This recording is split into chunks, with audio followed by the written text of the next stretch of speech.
nice hat. Hey, a hat. Hat, partner. Love your hat. Hats off! Hold on to your hat. Hat, hold! Hats. You need hats. Get the hats. Get the hats. Put the hat on, dumb Donald. Put the hat on. Oh, my hat. We are live. Ladies and gentlemen, welcome back to another episode of the Well-Hatted Cinema Club. As always, I'm Eric, here today joined by my incredibly handsome co-host. Give it up for Micah and Brian. Wow, look at these guys, man. Look at these guys. What up? We're back on a rainy Wednesday here, so what better to do than talk about movies, huh? Just some updates before we go straight into the agenda. Some cool updates for you guys. We're working on some socials. We're trying to get live on Instagram and TikTok to start bringing some short form context, some clips. We're going to be clip farming a little bit. Clip farming. You know the vibes. And then hopefully we'll be broadening our distribution channels, not from just YouTube and Spotify where you guys listen, but also to hopefully Apple Podcasts, Amazon Music. If any of you sickos are out there on iHeartRadio, we're gonna find out. But hopefully we're gonna be broadening this up, making this, this is a hobby for us now, but we want to, start investing a little more time. We don't want to quit our jobs. We want to quit our jobs. We want to quit our jobs. Help us quit our jobs. Help us quit our jobs, and that's gonna take more than just posting on YouTube to 4 views. So, getting into our agenda though, as always we're gonna go around and talk about our movie news roundup from this past week. I chose the movie of the week, which is Akira. So we're gonna talk about that. Akira. And then Brian's brought back the framed game for us. So jam-packed episode. We're excited to get into it. As always, we're gonna go around the horn and talk about what we've been watching. So, Micah, kick it over to you, brother. What have you been watching? Besides kind of almost 2 movies of the week that we'll get into, but besides those 2, didn't get to any other full movies, but I did watch the latest episode of Alien Earth, which came out, I guess, last night, episode 7. That was pretty good. I don't know if you guys are all caught up, but... Yep. No. Brian. Yeah, no, I'm the same as you, Micah, this week, so I think we're kind of boring in terms of... I guess that was the penultimate episode of Alien Earth, so we only got... Like, when we got to episode 6 and I saw it, I was like, this feels like an 8-episoder. Dude, I've been dragging my heels. I know Gen V just dropped today, and I've been dragging my heels on Alien Earth. I gotta get in there. Sorry, guys. If you want to talk about it, go crazy. I'll No. Let the aliens get inside you, Brian. All right. I will watch it. Yeah, that's pretty much it. I've been reading a little, but that's about it. What about you, Brian? Yeah, so I had a couple things. So start besides our movies of the week, the 2 that we're probably gonna talk about. I watched, because it was on Netflix, I watched Sherlock Holmes, Guy Ritchie's one from 2009 with RDJ. Slow-mo. It was cool. I feel like I remember it being really fucking good when I was younger. I love that movie. It's still good. Aged? No, it's not. It's aged poorly? I just think if you didn't see, I feel like it just hit harder when I was like 13. Many such cases. Yeah, it was cool though, man. I mean, I definitely liked it, but I didn't feel like watching the second one. So... How excited would you be if they were announced they were doing a third one? Is that I don't know. I'm just asking. Like, how excited would you be? Moderately, like I'd see it. They're very well done. It's just you know what? I'll say this. I like his King Arthur better. Guy Ritchie's King Arthur. There. Yeah, that's always been your crack opinion. I like it. No, but it was good. Like it already has good performance. It's just, like sharply directed. I liked it. I liked it. It hit harder when you were 13. Otherwise, Carly decided to watch the Core 4 American Pies this week. Jesus. She's never seen them. That's corny. So they put on... Sorry, Carly, if you're listening. I'm just speaking the truth. They put number 1 on Netflix. And I was like, you never saw American Pie? And I was like, I think I had to work one night. So I was like, she put it on. I did manage to catch like half of American Wedding with her and American Reunion. I didn't think I logged American Reunion. Is the 4th one The Naked Mile? No, The Naked Mile and Beta House are spin-offs. Oh, right. So there's only 4 that have like the original cast. What's the 4th one? The 4th one's when they're at their high school reunion. It's like 10 years later, or like a few years later after everyone's graduated and whatnot. Yeah. But man, I think they're good. I mean, if you didn't grow up on them, she liked them but didn't love them. Another shout out for the 13-year-olds. Yeah. Yeah. They're definitely I will say the first 4 actually are more teen comedies, like comedies about like kind of raunchy comedy. Whereas the spin-offs are like how many boobs per minute can we get to yeah, it? cranking them out. And then last but not least, I did continue my Bond rewatch or my Bond marathon, but I only watched one this week. I watched On Her Majesty's Secret Service, which is from 1969. Dude, At the one where he comes out of the crocodile? I don't know. He's not in this one. But this one, let me just say two things. One, I am so glad I have only 2 more 60s Bonds to go because these shits are not for me. Oh my god! And this is George Lazenby. So Sean Connery was done for a movie. They replaced him. Done. And then he did. Then he came back for another one. Then he moved on to Roger Moore. I don't know. Is he better? Is George Lazenby better than Connery? Maybe. I don't know. They're kind of the same fucking dude. And these movies are just like I don't know. I don't know how to describe it otherwise. Like they look incredible, and it's like this. Like they're very iconic, and it's got the classic like 60s spy tropes, evil villain with a mountaintop lair, ski sequences, all these crazy things. But like, I just find Bond in the 60s not cool, not funny, not a good secret agent, and I just don't enjoy watching him. And I think that's why this whole like red pill media thing yearns for that era, because you really didn't need to do anything to be considered good with the ladies or cool. Like at one point he is arguing with a woman, and she's actually making some really good points, so he smacks her, and then he goes, "Next time I'll be more persuasive." And I'm like, what? That's not that doesn't even make like, what are you gonna beat her up? Like that doesn't make any sense. God damn. God damn. And then It's like, funny, but I'm laughing, but it ain't funny. I'm laughing, but it ain't No, it's the It's like whole. he's supposed to be the coolest guy in the world, but he'll just walk into a room and someone will say something and be like, he's like, "Well, how about you shut up about it?" I'm like, that's not That's not cool.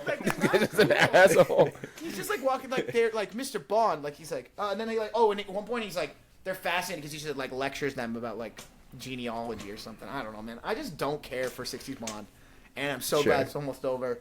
But Damn. yeah, I'm gonna hopefully the next ones will be better. But I'm starting to realize that I think there's only a handful of great Bonds, and I think I've watched all of them. And there's just a lot of like good to like bad Bonds, and like they, depending on where you like them, they fall somewhere on that spectrum. But I don't think any of the other Bonds left on this list are going to surpass the ones that I already know are the great ones. Does that make sense? Yeah. It's fair. How do you build on that for a future Bond? Obviously, you got to leave the women beating and the assholery behind. Well, that's the thing. I don't know, because it's hard to like transcend. Okay, for one, like who your Bond is matters, and I once I finish, I'll tell you guys like my official like who falls where. But I think they did a good job with like Craig, where you got to really toe the line between being like, oh shit, you got to be like, whether it's like cool and like he's charismatic and like he's got away with the ladies, but also like smart, the badass. That's got to be a big part of it.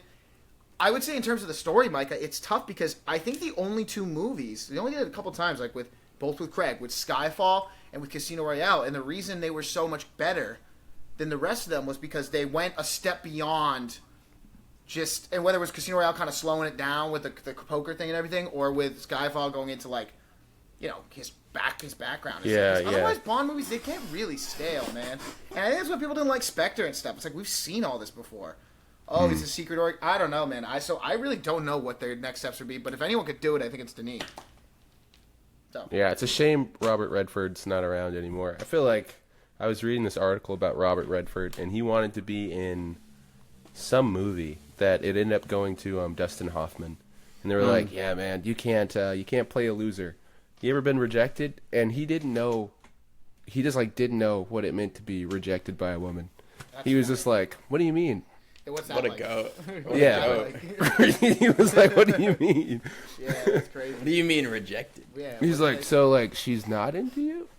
All right, never heard of that. But Yeah. Eric, Yeah, what do you said Alien Earth? What did you think of the episode? I guess without spoiling. No, I mean, I'm enjoying the show. I mean, it's getting very Blade Runner-y at this point, which I'm cool with. Yeah. And I love that aspect of it. There's some parts of like our movie of the week that I'm gonna talk about with like Alien Earth 2 with Akira and like messing with kids, children. It sounds crazy saying it a lot, messing with kids. But can't be I can't be our first reel. It cannot be our first reel. But I'm excited to see. I think they've set themselves up for a decent landing with the finale. For a one cut season show. So I'm cool with it.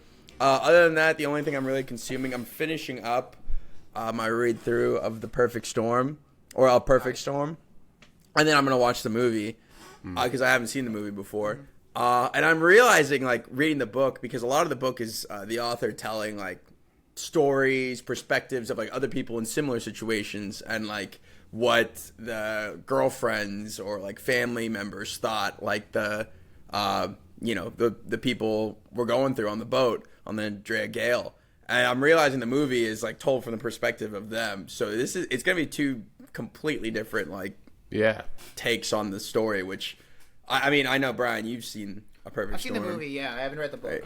Yeah, I'm enjoying the book, but it's also kind of like the author's like, this is what I'm guessing what happened to them and probably how they went out. I'm like, how crazy could it? Well, that's the thing. They really focus on. I think we talked about it before, but they really focus on the movie because they don't know what happened after they lost. I think they went up to some point and they lost contact.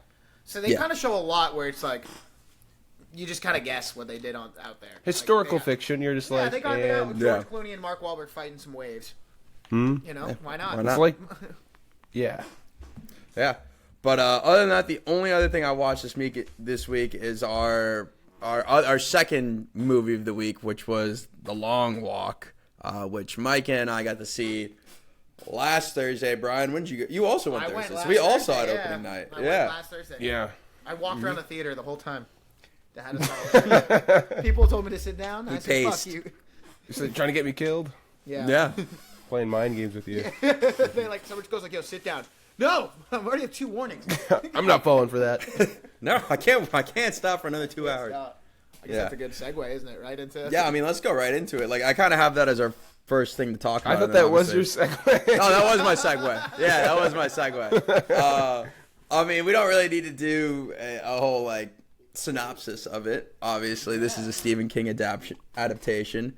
That is one of the big movies out right now. But I mean, what do we all think? Wow, Ryan, horribly upsetting. It was way better than I thought it was going to be. I was way sadder than I thought it was going to be. It was way bleaker than I thought it was going to be. Big fan. I recommend everyone go to see it. I know some people talking about being their favorite Stephen King adaptation. I don't know, but it was pretty damn good. And I kind of wish that Francis Lawrence got to do Sunrise of the Reaping rated R, because that shit was brutal. Yeah. That's what I'll say. That's my 2 cents. I'll let someone. We can go around the horn. Yeah. What do you think, Eric? What do you think? I also really enjoyed it. It's a I won't even call it a tough watch. Yeah. It is brutal. It's a brutal, and like it was super like for a movie that's just about kids walking. It's incredibly captivating. Super long takes. I mean, great. I think this is. I was saying this is the type of movie if you're an actor like you want to get cast in this kind of movie outside of just like Cooper Hoffman and obviously David Johnson, who they're stars, like both of them, I think in their own right. So obviously we've given David Johnson a lot of love on this platform, and he was fantastic. Like, but Cooper Hoffman, that was the first time I'd seen him in a role. I didn't watch Licorice Pizza? Yeah, Licorice Pizza. Or Saturday Night Live. I hadn't seen those 2 movies. So this is the first time I was really exposed to him, and he blew me away. I was really, especially the hill scene when they're on the incline. I thought he played that well. I think, in terms of Francis Lawrence, good direction. Like you felt really intense. You were engaged the whole time. I mean, talk about pace. Like you just hop right in, and I felt very connected to all these characters, and it was tough when you saw who was left. I was sad to know it was with everyone. Even when there was like 5 or 6 kids, I was like, damn. But really enjoyed it. Micah, your thoughts as well? Yeah, I liked it. It'll be interesting seeing like this version of like a Stephen King adaptation under his pen name versus the next one we're getting in a couple of, I guess it's a matter of weeks now, The Running Man. Oh yeah, that's soon. Yeah. Isn't it? These movies, like the book versions have the same vibe. Like its vibes are down. And that's very like glossy and shiny. And this was also a vibes are down kind of movie. Super vibes are down. Jesus. Yeah. The lady next to me, probably like, I don't know, middle aged, she was crying. I cried. I was very close, yeah. I cried. And here's what I was saying. Wow. I'd heard that they shot it in chronologically, in sequence. And I think that worked. They shot it in sequence, which I thought worked really well, because it feels like they were That's a actually great idea. walking those... Look, it makes sense. It doesn't usually work for most movies, but in this one I feel like, you know what I mean? It would make more sense, because it would be kind of weird, right? To, like, do, like, final sequence of the walk, and then they get to go back and film the scenes, because especially if they're be, like, bonding. They did a good job of making every character... Like, obviously there's a villain of the major... But none of the boys were, like, the bad guy. Like, even that kid, what was his name? Brandowitz or whatever? The killer? Well, yeah, the killer. Like, Yeah. You kind of felt bad for him by the end. Any of them. Like, him, Ben Wong, I think is his name, who obviously was in Karate Kid Legends, but, like, him going from, like, energetic, like, shit-talking, kind of playing, like, maybe, like, the New York State kid, in a way, was how I interpret him, to, like, completely silent. And then the other close friend kid, like, each Arthur, of them... That kid, Arthur, dying was... rough, dude. Yeah, spoilers for everyone, like, obviously, sorry. like, but, like, hey, everyone, I mean, hey, one. but, yeah, Tell you. everyone. Every single kid, like, they did the ones where it's like, I don't know, maybe that's just me, but it's like, kind of like think about the Hunger Games. There's only a couple deaths in the Hunger Games where you're like, they really linger in on the person dying. But essentially, with the exception of a couple kids, and, like, obviously there was a big sequence where a bunch of them get just bipped at night, but, like, even the minor characters, you got them like, oh, dude, that kid with his ankle. They dragged that shit hurt, out. bro. And, like, Ben, like, one of the kid, Ben, like, they dragged that shit out. Every single one, it's like the kid basically had coming to terms with the fact that he fucked up and he's going to die. And, they, you know, he's got 3 warnings, so they got a guy just, like, with a gun, like, being like, you know, rough. Yeah. Do you think IBS would have taken you guys out, like, with the pooping thing had to take, would that have been that took you out, or what do you think would have taken you out of the long one? That's a good question. I know, as a man who suffers from glass ankles, seeing that was a hard fucking watch for me. I grabbed my ankle when I saw his split, because it happened, and it's like a blink and you miss a moment on the hill part. Like, you see him crack it, and then the next day, and the next morning is when he walked on that broken ankle for like a night, and then was like, I'm cooked, and. Well, he didn't even stop walking. He just couldn't get fast enough anymore. He just like man, a lot of dookie in this movie too. If it's not the poo, it's the ankle for me. We know you're regular, Brian. That'd probably take you out. I would be so fucking close. Like, oh my god! And the thing is, too, is like, I know it's like they're all supposed to be poor. The shoe choice some of these kids had, and I understand it's not like they could get like Hokas, but like.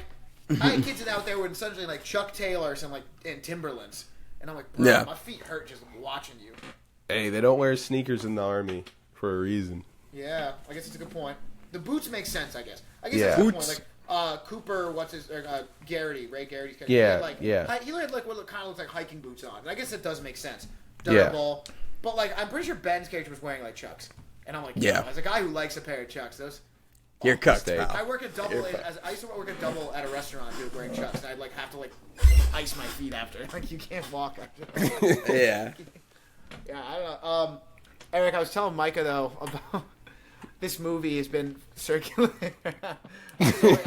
So you know I comment on TikToks and I say stop filming in theaters.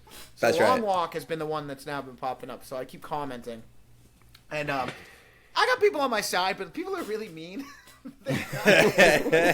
People coming at me, and I was telling Micah, anytime I try to like argue with someone, which I don't, I sometimes go like, let's remember who these people are. And I remember one girl like commented, said like, because she was the creator, she commented back and said like, it was the very end of the movie, like I wasn't distracting people, I never would do that, like, and ruin the movie for people. And I was like, I'm gonna say something mean, but then I looked, it's like some like trans teenager in like Wisconsin. I'm like, why am I being a dick?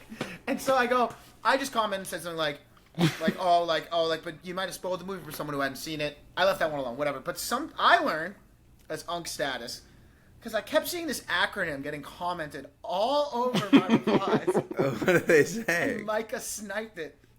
Do you know what Sabau is? No, it's Sabau. S-Y-B-A-U. B-A-U? S-Y-B-A-U. I kept seeing it. For people who can't reply to me. So you're a bitch ass out. I had to ask someone what it meant. I'm like, yo, man, why does this guy call me Sabao on my comment? He's like, they said, don't just shut your bitch ass up. Yeah, that's comedy. Oh, man. But it's funny, man. Like, you can't... What the problem is, once you start commenting, once you comment once, your feed, like, goes so you got to comment again.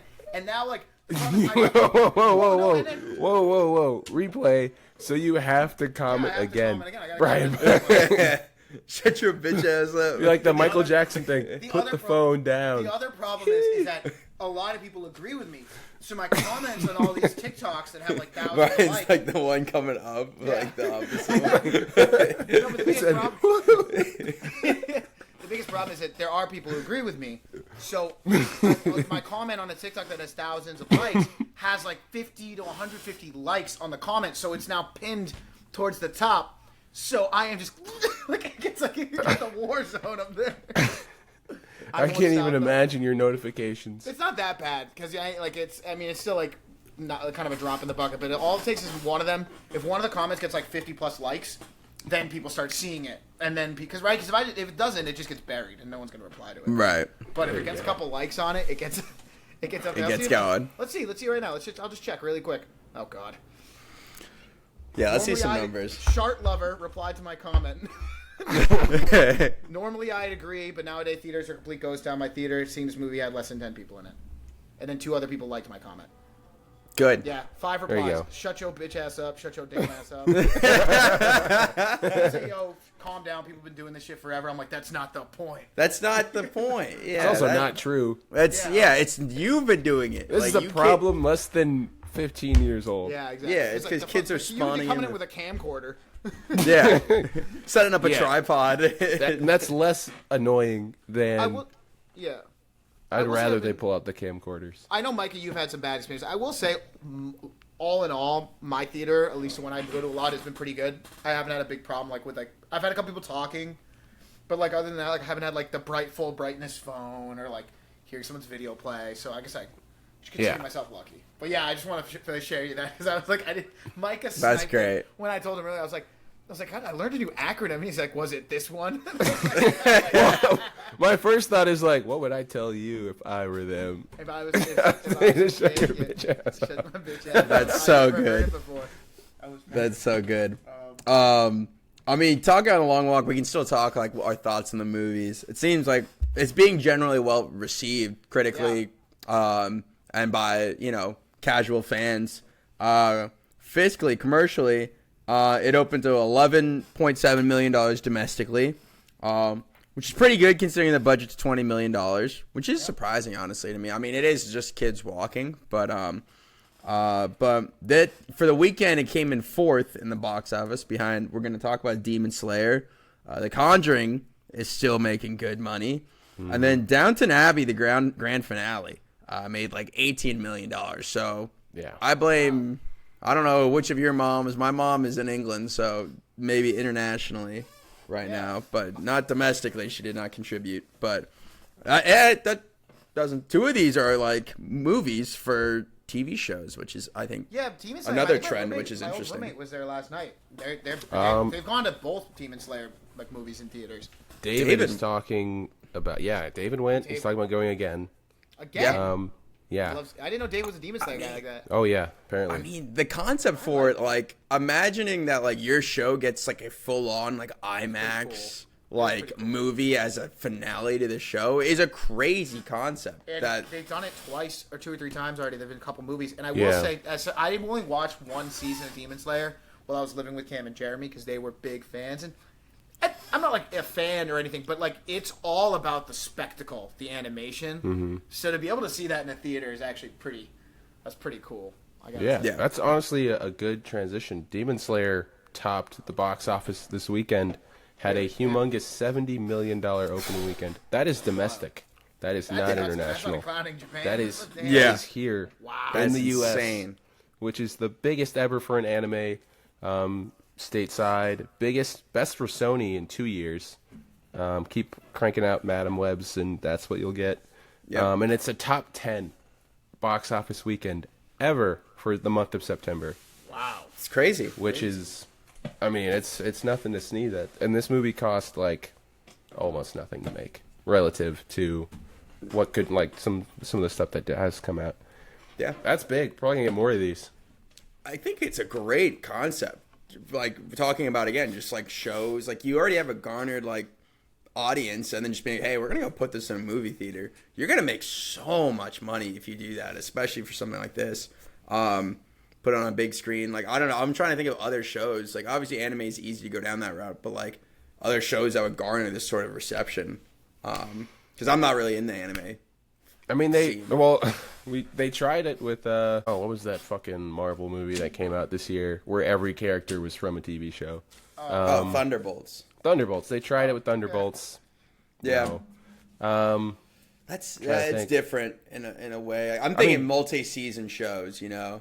Like, well, there's Downton Abbey, which they'll definitely do more of. I'm blanking. I don't know, like obviously like big spectacles, like if they had done something like this for, and you really can't, but like a Game of Thrones, like with a sort of like that last Winterfell battle, if they had like just invested in like been like, we're gonna make this like a 2-hour thing we're gonna put in theaters, I bet that would have made so much money. Just thinking out loud. But other things that kind of like garner this sort of reception, like I know people that follow animes are so locked in on it, so I think this is the second or third time they've done this though with Demon Slayer. Like this isn't like the first. This isn't like the finale one. I know they've done it at least once. David told me this is the first out of like 3 or 4 movies that are gonna be the full finale. So that's how they're doing it. So this is like David, part 1, and then like David to be our in-house expert. he's a lot. I mean, maybe we should have brought him in for like a segment come in on this segment to talk about this. Explain what a demon hunter is now. Like, I'm kind of old. Who's slaying demons? I think I saw that like Channing Tatum is like voiced like the like in like the English dub. Yeah, he had a role. Yeah, I don't know. So I mean, like smart. That's pretty cool. But I mean, Brian, it sounds like you're the only one that has maybe seen any of this show. So I mean, there is kind of a barrier in entry because none of us like if you're casual, are gonna just go watch it. But it still made $70 million. I watched the second season, and then I was like, "Fuck it, I'll go watch the first one." But it's like I don't know if any of you guys have ever watched anime. I've only really watched like Attack on Titan or Naruto. The first fucking 25 episodes, if you start one, and it's really hard once you've already seen what they become. You're watching a guy who you've seen like fight like god level demons. Now you're watching him basically get his ass kicked in like training for the first like it takes them forever to get like ramp up, which is part of the satisfying curve when you watch it. But for me, it's like I didn't care enough about the character. I already saw that second season. I was like, I'm not gonna watch this. Yeah. But like my roommates loved it. Loved it. Yeah. Huge fans. Well, that's cool. Speaking of things we love that we're huge fans of, Yep. Heat 2. Is this is real? They got Leo. Yeah. Holy shit. That's crazy. So, Heat 2 is being produced, looking to start shooting next year. And it came together in large part because they attached Leonardo DiCaprio. The rest of the cast will be revealed soon. And this kind of came together in like 3 parts. Leo signing on, Warner Brothers having that insane streak that's ongoing technically until next weekend of the 40 million openings, 7 in a row. So they're feeling pretty good. And then the budget went up even more, and so now they're talking with Apple about like kind of co-producing, sharing that $20 million budget load. And Apple feels good about doing that because of how well F1 did. Wow. So F1, all the Warner Brother movies, and a big movie star. You can get your movie made. I know someone joked about Leo has never done a sequel. Yeah, he broke his rule for this, apparently. Broke his rule. That's kind of cool. Yeah. That is cool. He looks, I was seeing pictures of him on the one battle, and they were like, oh, he's got the facial hair, and he's got the hair. He's going for it, man. So we don't know, is he playing younger De Niro? Yeah, probably. but not by It much. looks But they're that way. saying he's around the same age as him. So, Yeah. when just he waiting. filmed it. So you're kind of like wondering what exactly the script's going to look like, when it's going to take place. Well, it's based on a book he wrote and put out, so I think you can just read the book. I think that's just something because he's been wanting to do this forever. So it's a book that he already wrote. Might have to check that out, honestly. Okay, cool. Well, I just like my thing is like. I'm trying to think of what I was gonna say here. So, Who's like, directing it again? Do we know? Oh, it's the guy that made Heat, who I should know his name. Michael Mann. Michael Our Mann. man. He's- I'm sorry, I thought we you were fucking confirmed. I thought you were No, fucking with me. I'm like, is someone else directing Heat too? Because that changes. Well, that the entire, I mean, like, it's That'd be a huge thumbs It's- down at that yeah. point. Then it's like, fuck that. What are we That's gonna what I do? was saying. We were on that Michael Mann. Well, we streak talked for a about little like bit, kind of like but- well, we talked about it when we did the Public Enemies episode. Where, Yeah. like, Yeah. is obviously Heat is incredible, but it's kind of like Michael Mann's got that sauce. Don't get me wrong, but it's like you kind of wonder what kind of diminishing return you didn't like some of it. Was it you? No. I mean, I that- thought that the story, like the parts that he wrote, I was like, I don't know, but Yeah. the action scenes, I was like, clearly he knows his way around. We like a Yeah, good stuff. shootout. Michael Mann knows how to shoot a shootout. Yeah, He does. If nothing This is else, kind he's of- got that in the bag. one of the best things he's ever done. So to return to it, I mean, this isn't in our list, but you got like not Cameron. Maybe it is. Who's the guy who did Terminator? He's talking about writing Terminator 7. Is it Cameron? James Cameron. Yeah. Terminator. Yeah. Yeah. Oh, okay. It's like, or maybe it was Ridley Scott was talking about writing Terminator 7. I think it was Ridley Scott, Oh. and it was like, dude, hang it up. Yeah. Terminator 7. Terminator sucks. All right. Terminator, that's the thing no one wants to admit, and we kind of talked about it a little bit, like with Paramount. What, like, Terminator 1, fantastic. T2, arguably one of the greatest action movies ever made. They have not made a good Terminator project since. Like, you know what I mean? Like, this isn't like a. You think of like those franchises that had their ups and downs, like the Aliens or the Predators, where you're like, well, Alien 1 and 2 are great, and then it's like they took a dip, but like maybe you love Prometheus, maybe you like Romulus. No. There hasn't been anything worth mentioning. Let me just give you an example. The Sarah Connor, the Sarah, that's a mouthful. Sarah Connor. Say that Chronicles. 5 times. T3, Terminator Salvation, Terminator Genesis, Terminator. What was the other one? Dark Fate. I think there's another one. Which is the one you can play at Dave and Buster's? That's my favorite. Salvation, Yeah. Terminator Salvation. That's the one that had Christian Bale and Sam Worthington. To That was confirm one of the better ones. it is James Cameron confirming he's trying to write a new Terminator movie. Oh no! Focus. And Focus. His quote. Focus on Pandora. His quote was just like, "I don't know what to say that won't be overtaken by real events. We are living in a science fiction age right now. So there's no like, why are you even working on it then? Why make it, like, yeah. Put the pen down but he's working on it. So and start writing Avatar 11. All right. Yeah. but we're Get back to the blue people. All right, come on now. I'm locking him and George R.R. Martin in a room, and they're not allowed to leave till I get what I want. Wait. But speaking of IP, oh sorry, Brian, what were you No, I gonna was say? gonna say I'm just like looking at like for some reason the Sarah Connor Chronicles that was on like ABC from 2008 to 2009 has like weirdly high ratings. Like people seem to have liked it. So you know what? My It's apologies. definitely found its following of diehard Sarah Connor Yeah. fans. Excuse me. So I just want to apologize for any listeners who are like, "Oh, excuse me, they haven't put out a single good IP." What about ABC's original programming from 2000? Guys, imagine seeing the Terminator show in 2008 on ABC. Coming up after Modern Family, Sarah Connor gets in a little bit of a jam. Anyway, go ahead. Sorry. No, I was just gonna say, talking about IPs we love. There's been some divvying up, some buying, and some selling. Eric, Yeah. talk about Paramount. Yeah, I feel like the Paramount Chronicles just keep coming, and this has been something we've been talking about a ton these last couple episodes. But Paramount is preparing a bid to buy Warner Brothers. Just talking about Warner Brothers. Again, there's a ton of Paramount discourse we've been talking about since this young mogul, David Ellison, took over. He seems like he's just got a blank check. I think he's using his own money. So Yeah. the crazy. check is blank. He's just shelling out cash. I mean, I wrote down some of the things he's done. $7.7 billion to acquire UFC, which is crazy, first off. Getting that behind, like, one of the crazier paywalls on Paramount is going to draw in a lot of people. $1.25 billion to retain South Park for another 5 years.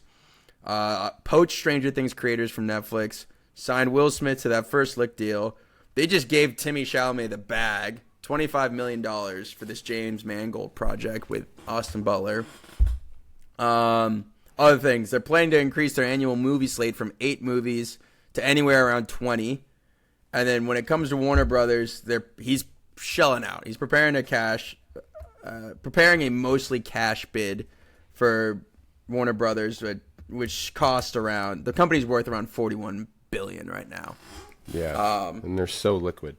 So liquid. This is crazy because obviously we had talked about Paramount and their IP and trying to like build on these IP projects. If they get a hold of Warner Brothers, which owns HBO, CNN, and then all the IP that goes along with Warner Brothers Studios, and HBO Max, that's insane to think about. Paramount's getting all of that basically because Paramount or HBO Max has almost double the amount of subscribers that Paramount Plus has currently. So I guess the question is this a good thing that Paramount's doing this? Like centralizing all this IP? I think no. And if we had a real FIC, they would be like, stop merging. Or an FDC. Who is it that's like merge or no merge? Who's in charge of that? So I mean, you know. Whatever they are. Yeah, you're not supposed to. I think that's a football conference. FCC. SYBAU. Please exchange division, not the football one. If you want to go to the football. The back. SYBAU. I get your point. By the way, Eric, I see your point about like centralizing content, but what it does is it prevents no competition. There's no one holding in check anymore. Like it's like. So now you're telling me that pretty much essentially anything getting made is going to be made by either Paramount or Disney? Well, you've got Netflix, you got Apple messing around on the fringes. There's like a big four, I'd say. Yeah, like, it's getting smaller every year. Yeah. And I think in terms of IP, this like centralizes Paramount in terms of because like Netflix has its IP, but like and Apple has some too. No. But like, can you imagine with Warner Brothers like having Harry Potter and Optimus Prime fighting each other? Yeah. Because, motherfucker, they belong to the same company if that happens. Like, that could happen. Like, they tried with Space Jam. All right? They tried that stupid shit with Space Jam. I'm tired of this shit. I'm tired of this, Grandpa. It's damn bad. You're going to like this IP. Give me some of that IP, man. I mean, I love the idea that people are willing to take these risks and spend this money. Especially like a young person taking control of such a big company. But I don't know when it gets out of hand with something like this. It is getting out of hand, is what it is. It's like that meme from the bot, like where they're like, "Don't worry, we got enough IP to feed you all day long." Sorry, I know, and Warner Brothers is on such a nice streak, a nice mix of like originals and stuff like that. So I mean, I hope that doesn't go away. It seems, I don't know. I hope that doesn't go away. You never know what's in this guy's mind. Yeah. You know. Yeah. So we'll see. We don't. I agree with the originals part because if he's trying to foot pedal originals, that's cool. That's a. But it seems like Warner Brothers has been fine doing that. I mean, they've had a good mix of with those 7 movies that have opened so well, like originals and obviously focused on IP. So yeah. This is something we'll continue to monitor. It seems like every week something new is happening. So they're buying something new. What's left to buy? You guys want to buy me like this podcast? Yeah. I don't know. Yeah, come on. Hey, we're cheap. We're actually being acquired by Paramount. Gave us a 20 for pretty much nothing. Yeah. The deal is that we pretty much cost nothing, but anything we do make is now theirs. That's it. That's the fine. 360 reverse. That's fine. All right. Speaking of IP, though, I am so hyped for this. What is it, Brian? So Zach Kreger, off of recent Weapons fame, is working on his Resident Evil movie, and he has cast Paul Walter Hauser, who was in The Naked Gun. He was in what else was he in? He was in Fantastic Four. He was in Americana. Oh, he was? Yeah. He plays a fat dope. Starring alongside Austin Abrams, who is from Weapons. He was a James, right, the skinny kid. Mm-hmm. He's also in Euphoria, that show you hate. Yeah, Brian. Ethan. I remember. I recall. We don't talk about that show. I'm really excited about this movie. So obviously Zach Cregger's been on a lot of interviews after Weapons. He's been talking about his future projects because people ask him about like what's next, and he basically goes, "I have two things. He got a sci-fi project that he's working on. He's already wrote. It's coming out in a couple of years. But number one right now is Resident Evil, and he keeps telling people how excited he is for this because apparently he's a huge fan of the Resident Evil games, but has never seen any of those It's not Paul Thomas. It's the other. It's Paul W. S. Anderson. And the other one. It's like PTA. He's like PTSA or something like that. Yeah. So Paul W. We'll call him. His Resident Evil movies that are horrible.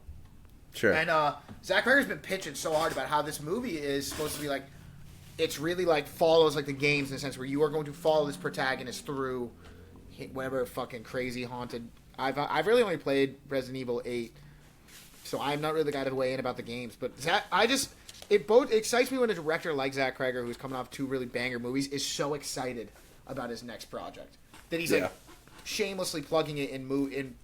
Not even shamelessly. I think plugging it makes it seem like telling you to go see it. He's like saying like, "Can I tell you about what I'm working on? I'm really excited to tell you about it." Like, you know what I mean? I think it's a good sign. And it's cool. I mean, this is something that's like obviously he's had two original products so far, and he's hit on both of them. This is something that's based on IP, but it's like Resident Evil. From what I haven't played the games either, but I'm aware. Like, haven't played video games. I'm aware of this is just pure nightmare fuel. Like, he's got a ton to pull on. And I'm excited to see what he does with this. Obviously, like Paul Walter Hauser and then Austin Abrams, I want to see his stock keep going up. So excited. That's a quick turnaround. September 2026. I'll be curious with the budget he gets for this because obviously Barbarian was like $3 million or $3 billion or something, $3 million, and then he like it was almost like 10 times that for Weapons. So I'm curious how much money he gets for this. Huge, but I don't think he's going to be restrained. No, but I'm sure it'll turn a profit. Like seeing the way he's been hidden. Your thoughts, Micah? Yeah, I was going to say, what's your thoughts on this? Yeah, I mean, of any of his movies, I've never known what to expect going in. Right. So I'm looking to be pleasantly surprised again from him because like Barbarian pulls that switcheroo on you where you think you're watching one movie and they're like, nope, there's a weird monster in the basement actually. And then like Weapons, you're waiting the whole movie to figure out what the twist is. And that was a lot of fun. So I'm sure his Resident Evil, he clearly has something he's super amped about. So I'm just going to wait and I'll be there in the theater. Yeah. I'm excited. I think it's one of those things we don't know a whole lot about it. We don't know this new casting. Paul Walter Hauser has been he's been really great and everything he's done so far. I think he's a lot of fun. So I think everything that I'm hearing about this movie bodes well, but we just don't know enough about it to really weigh anything on it right now. More to come. But I could be like wickedly good. Wicked.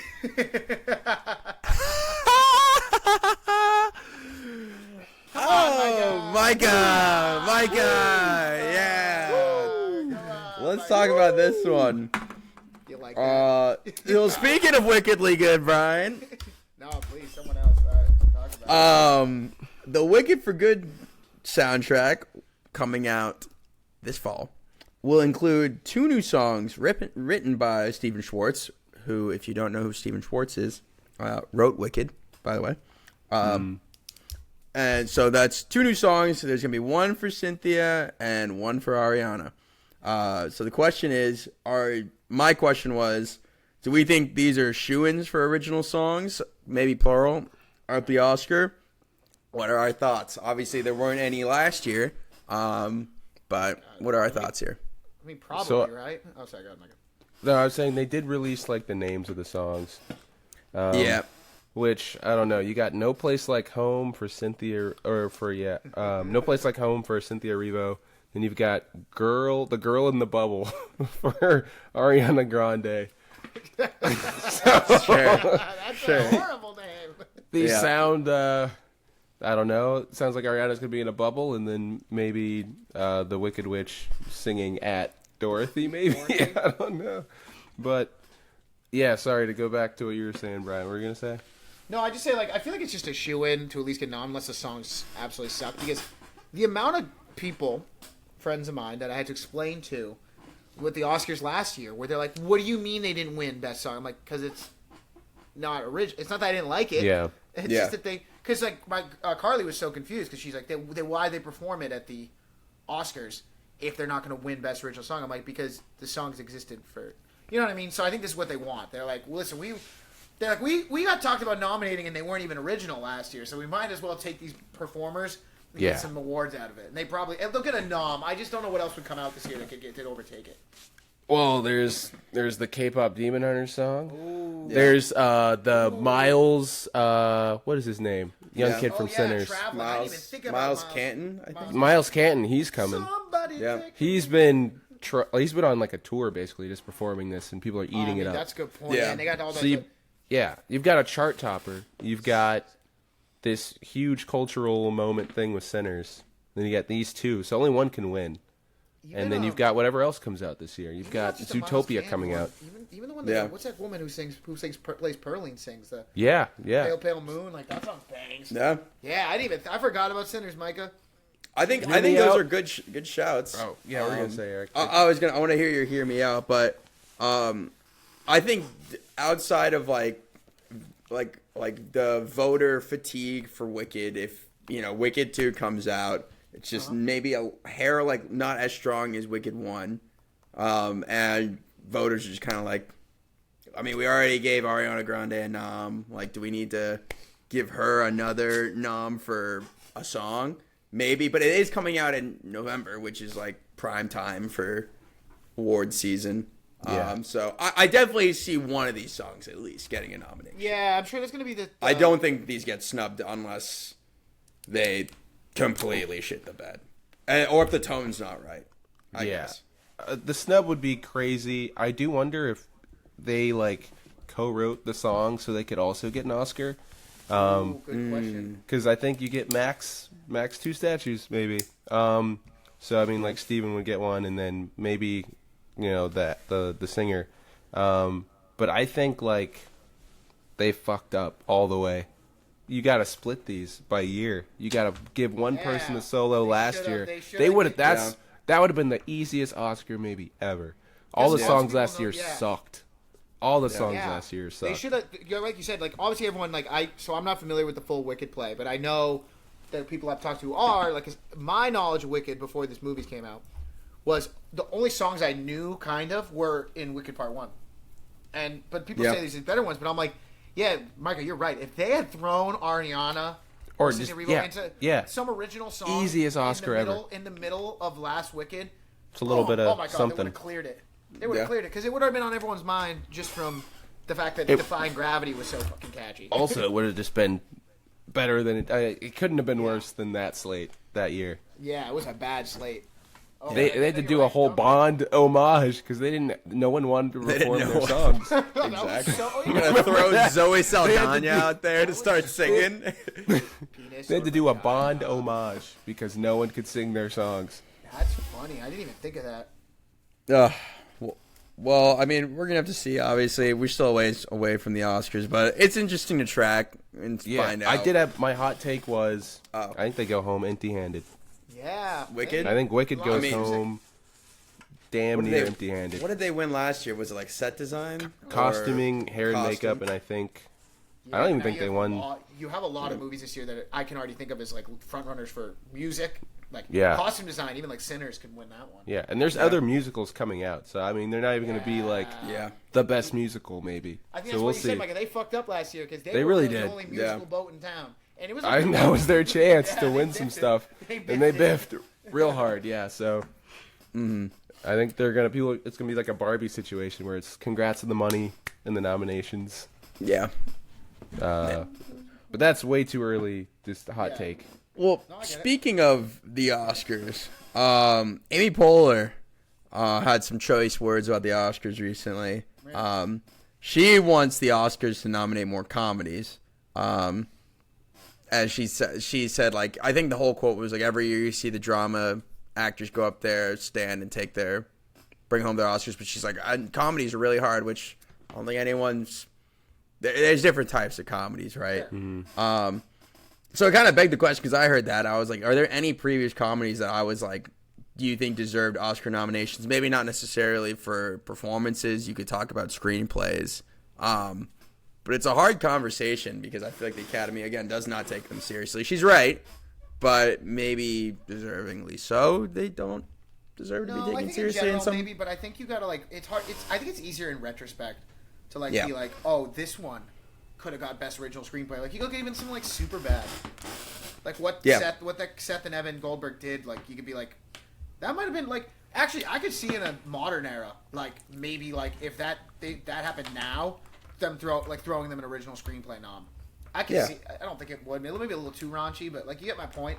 Something along the lines of that. I'm looking at some of the past winners for women. Yeah. Just recently, the last three, you've got Mikey Madison and Nora. I mean, that's kind of like a dramedy. Yeah. And you've got Emma Stone in Poor Things. That's supposed to be funny. And then you've got Michelle Yeoh in Everything Everywhere All at Once, where dudes are shoving trophies up their ass. You had. So I mean, she's not crazy, but she's. No. I mean, I'm thinking about like Melissa McCarthy in Bridesmaids. That should be a win. There you go. Didn't Robert Downey Jr. get a nom for Tropic Thunder? He did. Yep. He did. Yep. Yeah. So, and I think all those you guys just named are, like, deservingly so. Like, because Robert Downey Jr. was insane in that movie also. Like, he was an insane person. I think our heads, we hear comedy and we immediately go to, like, slapstick or something. But, like... I have a bid that I could see. It would never happen, ever. Best direction, or, like, something along those lines. Game Night.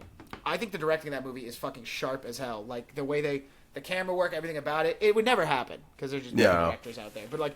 It's not often you see a comedy and you're like, the way they shot that, technically speaking, everything that they did there, I thought it was just really, really well done.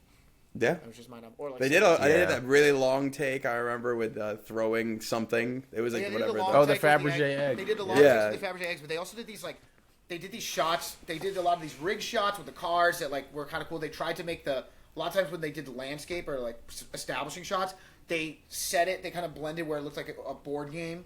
Mm-hmm. When, like, the car was playing, like, I just thought it was well done like that. You got like different scripts you could see. You got different performances. I've heard, like, we talk about horror not getting nom, like Smile 2, Naomi Harris. She deserved it. What was that? The comedy with it was the guy from Succession, and then your boy from the Now You See Me franchise, and he wrote it. A Real Pain. I think they got a A Real Pain. A Real Pain. That's a comedy. Yeah. Ish. Yeah. Yeah. They're just doing. And The Academy likes that. The Academy likes likes Oscar for it. What Yeah. about didn't Juno get a nominee for best? I think the woman who That got got screenplay. Screenplay. I think. Yeah. I think that's the thing, Michael. What it could do is that I think we've kind of stopped nominating screenplays that are, like, really sharp, even if they're comedies. Like, they do. I can't think of, like, a perfect example off the top of my head, but, like, there are some original screenplays for comedies that come out where you're like, that's if you wrote that, that's really good. We're not talking about ones with, like, maybe even big ensemble. A lot of improv. Cast. Yeah, big ensemble cast, and a lot of, like, the guy who wrote Anchorman or something. I'm just saying, like, there's a really sharp comedy, like script, like for a television example, like something like Derry Girls, the woman who wrote that. You know what I mean? That's a comedy, but, like, that is sharp writing, like, end to end. So I don't know. Yeah. I could see. I can't think of something off the top of my head, but yeah, they're out there. Yeah. Well, we'll see. I think it just gets the conversation going. I'm glad you brought it up, but I think it does open up I do think the Academy does like these dramedy pieces that you brought up, Micah. They're certainly appreciated, but you need to have a dramatic element to it, much more so than horror gets any love these days. What, like, the Golden Globes does is they split, like, they're like, okay, serious category for the dramas, then you've got, like, comedies over here, and, like, they put musicals over there. Yeah. So it's like, you know, everyone gets to be recognized because there's just more room. It's a good split. The recognizing. But keeping up with this awards talk. Yeah. What we got here? Yeah, talk us through this, Micah. Chloe Zhao's Hamnet won the People's Choice Award at TIFF. That is her second time. I think she's one of the only people to ever win twice. Maybe the only. She won for Nomadland, when she won like Best Picture for. So this is one to watch, I guess, for the Best Picture race. Yeah. And probably acting. I'm hearing good things about lead actress. I think it's Jessie Buckley. Yeah, I think it's her starring alongside Paul Mescal, who's doing a ton this year. But other former People's Choice Award winners at TIFF, you mentioned Nomadland, Slumdog Millionaire, 12 Years a Slave, La La Land, The King's Speech. So all Best Picture winners on that list, at least temporarily. Other two recent ones, American Fiction, which got that nom. And then that's a comedy. Yeah, The Life of Chuck, which we didn't really talk about with the Stephen King stuff. Did that win at TIFF? Yeah, dude. Wow. The Life of Chuck has gotten a ton of love critically. I know Brian watched it and loved it. Again, didn't make a ton of money, but very, very, very interesting.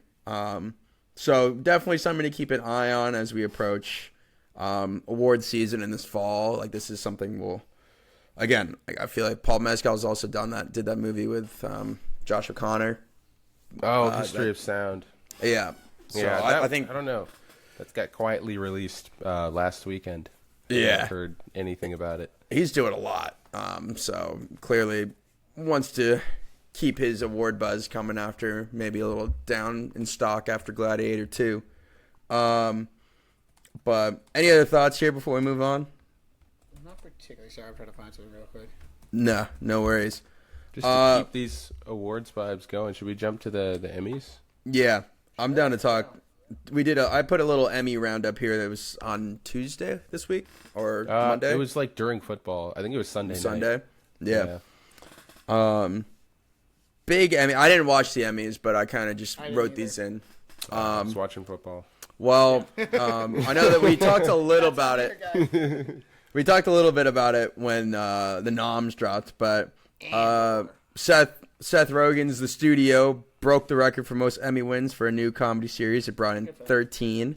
I still need to watch The Studio. I haven't. Good. I mean, you're two guys with the movie podcast. You will like The Studio. Yeah, I'm not too.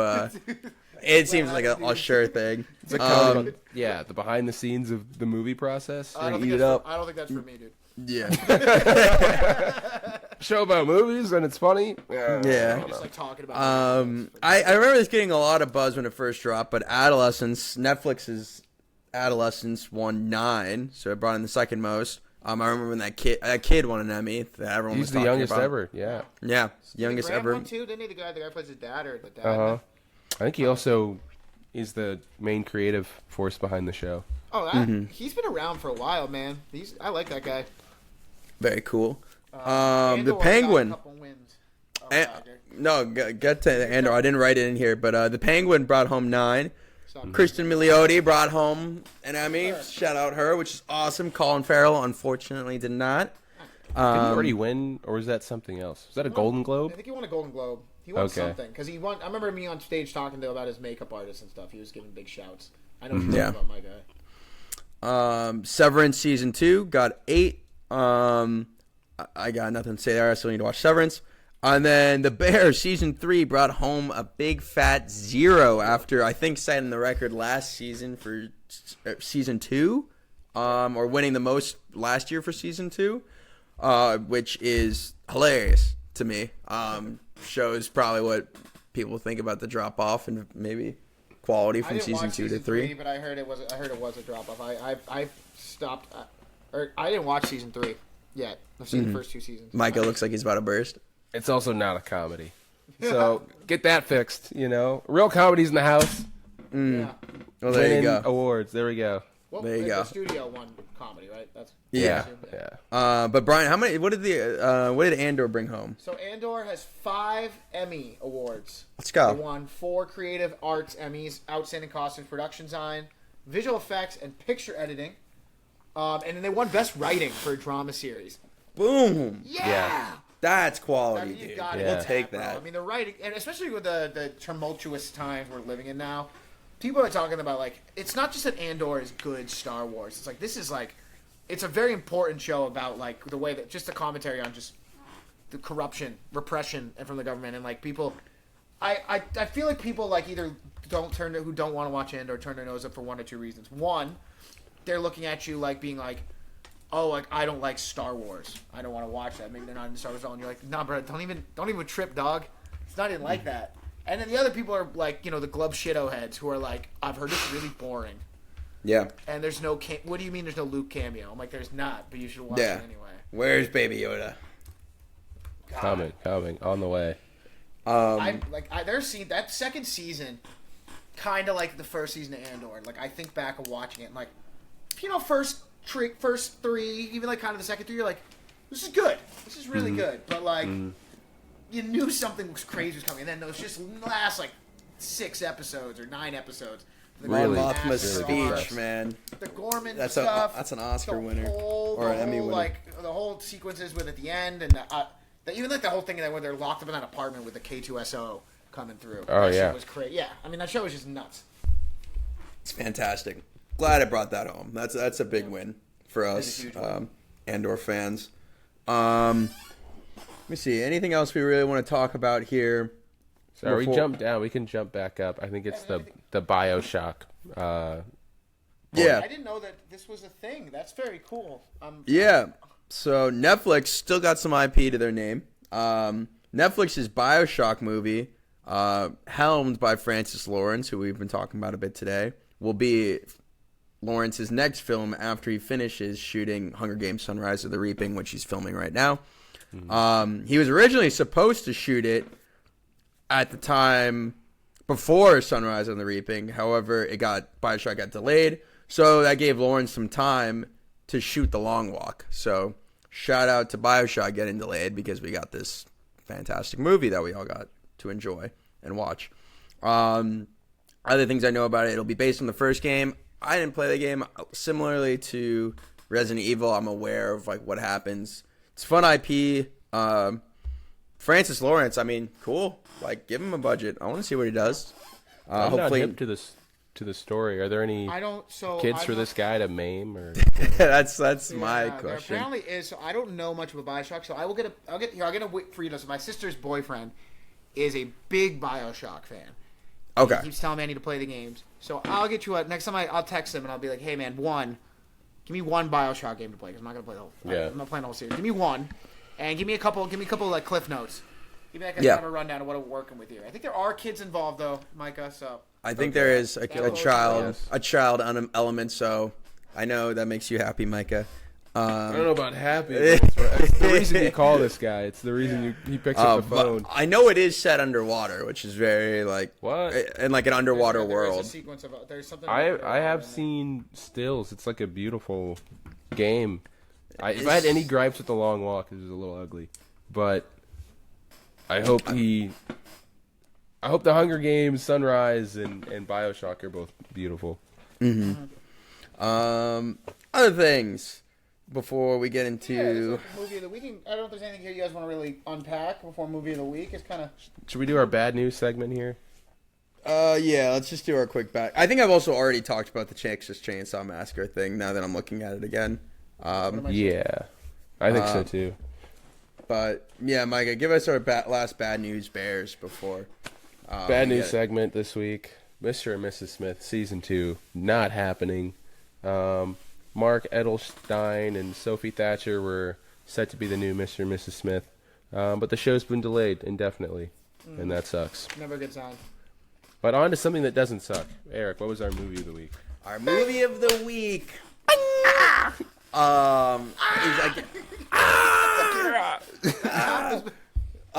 Something that's been on all of our watch lists for a while, and definitely on mine was I don't even know how to say this guy's name.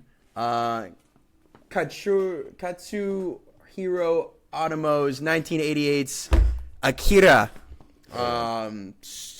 Based on the Japanese manga, super influential Japanese anime that has spawned several memes that we were just doing, and obviously the Akira slide, which has been a ton of different animes have paid homage to. I watched like a video today that like it's in pretty much every anime since then. Like Pokemon's done it, like Yu-Gi-Oh, anything like that, which is like my extensive anime.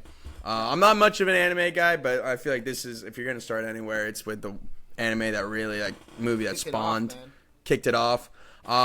It's about a dystopian. What is it not about, Eric? Yeah, I'm trying to figure out a way to describe it. Well, I'm saying it's not about biker gangs. That's what Yeah, it's Yeah, not set really. in sort of dystopian Japan called Neo Tokyo in 2019. This is a dystopian world that after a 1988 bombing to Tokyo kind of revamped what Tokyo is all about. So now it's Neo Tokyo. It is supposed to be about a biker gang led by, don't remember his first name, but Canada, who runs this biker game and has a childhood friend named Tatsuo. And it involves this biker gang in Tokyo, and they're kind of they're at odds with the government, with other biker gangs, and then you add in this whole element of the government having these experimentations on children, where they're trying to form psychic superhumans. And what happens when Tetsuo interacts with one of these children, and the government kidnaps him, and he becomes a psychic superhuman himself, and how Canada and his gang tries to rescue him and or get him out of the picture. pretty good. That was a pretty good summary right there. There's a lot going there's a lot on. going on. I think that's a pretty good way of containing it within brackets. That's pretty good. That's pretty good. Yeah. What are your guys' thoughts? Because this is a movie that a lot happens, but it's a lot to look at too. Wow. I had to rewind a couple times, especially towards the end. I was like, okay, hang on. Then I kind of looked up. I'm like, wait, why is this happening? Because I was like, I wanted to get it because I knew obviously visually I liked it. I mean, it looks incredible. Yeah. Like the hand drawn animation, but I was a little bit I got a little tripped up with Akira and is he God? Is it just energy? And then once I kind of got what was going on with there and what was going on inside Tetsuo, because at first I was like, why are you fucking tweaking like that? And then now I get it. Fun fact, because I don't know about you guys, I just rented it on Amazon. Actually, I thought I rented it. Turns out I bought it for $5. So now I own Akira. That's something. Well, I thought it was rented. It was $4.99. I'm like, okay, whatever. I want to make sure I get this, right. So I clicked it. Now I apparently own it. There's 2 different English dubs. And the dub that I watched was not the meme version of the Leave me alone, Akira. Which version did you get? No, they said the same thing, but the tone of voice was a little different. There's 2 different dubs. There's one from 1989. There's one from 2001, and the one I watched was apparently from 2001. I looked up. There's a streamlined dub and the Pioneer dub, and I've looked up because I was curious about I know which one you guys saw. If you guys saw the OG one, yeah. Yeah. So apparently people say there's a lot of debate. They're both apparently good. The 1989 version has more. Apparently, there's a lot more energy from the voice actors.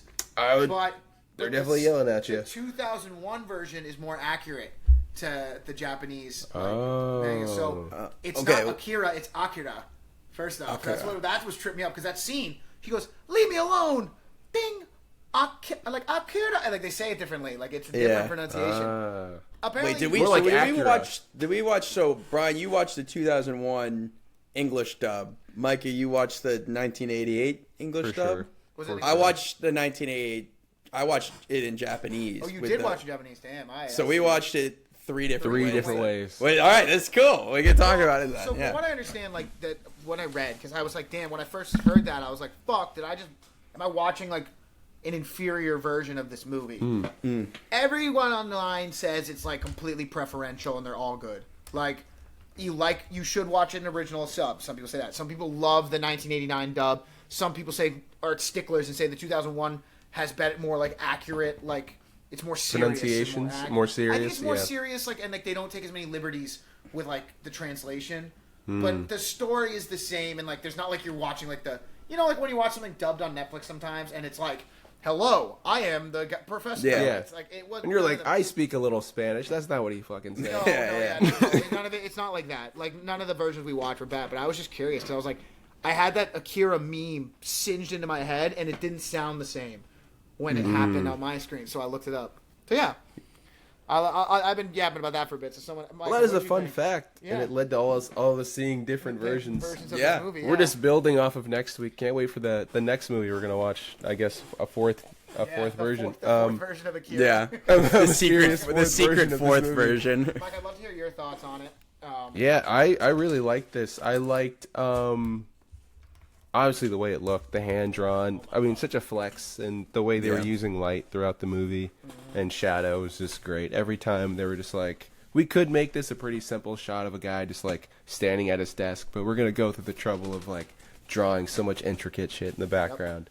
That was great. Yeah, but much like Brian, I went into this thinking this was a movie about bikers, and then a little gremlin kid shows up, and then he's got superpowers, and then the government's involved, and there's a mad scientist, and then he pops out, and then he's got powers, then he turns evil, and I mean, it just keeps snowballing from there, ending in like God. I don't know. A new universe person, or some, like a God nuke, whatever. I was trying to think of whatever movie had like the God particle or whatever. But okay. Come back to this in 2027. But yeah, I thought it was really, really cool, really cool. That main guy, that does the slide, Kaneda, badass. Cool. I was worried man. he wasn't the main character. I was like, I've been double hoodwinked. Not only is it not about bikers, this is not the main dude. It's Chrome Dome over there. Yeah, but he was like, can't steal my show. He's like, he was just pulling it out. Any situation, clutch as hell. Yeah. He'd be my quarterback. The movie was bloodier than I thought it was going to be. Oh, yeah. Dude, this is dark. Hey, bloody, yeah. Dark movie. It was a lot, and so to you guys both points, like, with the hand drawn, like I looked up this. It's like I call it a maximalist style, where like the level of detail is on any given shot is the craziest you've probably ever seen for like something like anime. Because I haven't, again, not being a big like my experience with anime was like watching like Pokemon as a kid, and I know some people that's not even like anime to some people, but and like watching those movies. But this like blows it out of the water.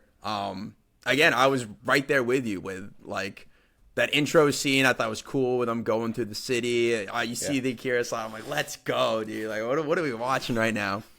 And then psychic man baby shows up, man child shows up, and it took a completely different route. I didn't know if I was on board at first. And I think it's the scene where the second time he kind of gets after he does the meme and he gets captured again and he's in the hospital. And he has the nightmare-fueled scene where the kids are trying to, like, kill him in his sleep. They're fucking with him or playing with him. I didn't really understand what they were going for there. They were pushing him to His break limits. out Akira because they kind of figured he would be the only one, or whatever, would be the only one that could take out their friend Tatsuro at that point. They were like, oh, he's too far gone. Yeah. We need to call in the big guns. Yeah. But when he starts going down the hallway, like Tetsuo going down the hallway in the hospital, and then when he's just walking to the Olympic Stadium, which, fun fact, I thought was really cool because this is supposed to be 2019, and they're like, the Olympics are next year, and in 2020, and the Olympics were in Tokyo in 2020, and I had to Google it because I was like, did they know that? When did? Because they obviously like 1988, wasn't it? Or like.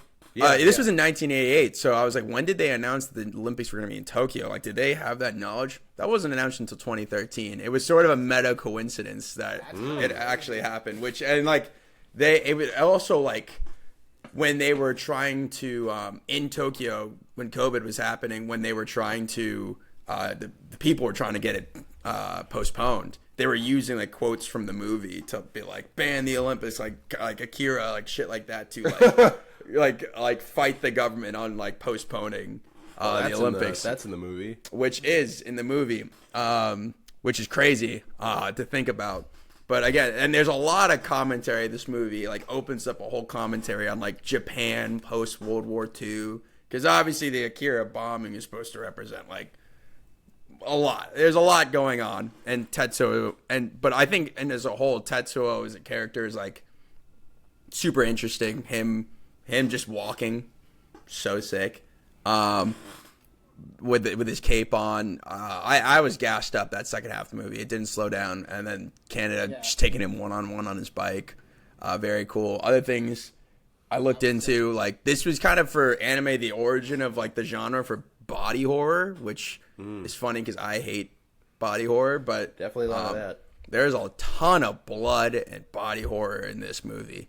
That whole sequence at the end where Tetsuo kind of, like, gets fat and explodes, and they go all, like, nope, like, inside of the alien on you, and you see his girlfriend just, I was disgusted during that. I'm like, oh my god.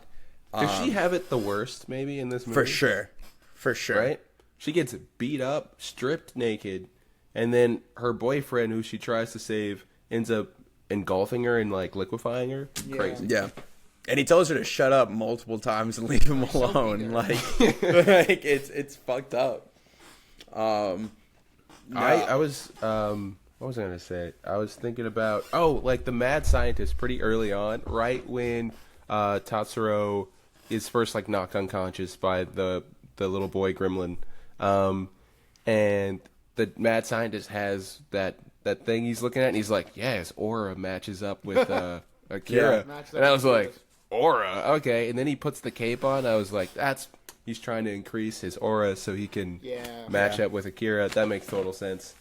I was thrown for the biggest loop when Akira was like a fucking science experiment and a bunch of test tubes and shit. Yeah. I was like, oh, what happens? But then it was fine. It was a kid. And yeah. I thought it was interesting because it's the name of the movie. You're hearing about Akira this whole time, and you see these other little kids. So you're like, is this someone, like, and you hear Akira cause this bombing. Yeah. So you're like, what is it that could possibly be frozen down there? Good subversion of expectations where it's just like the body of the kid, like his DNA, or like his remains.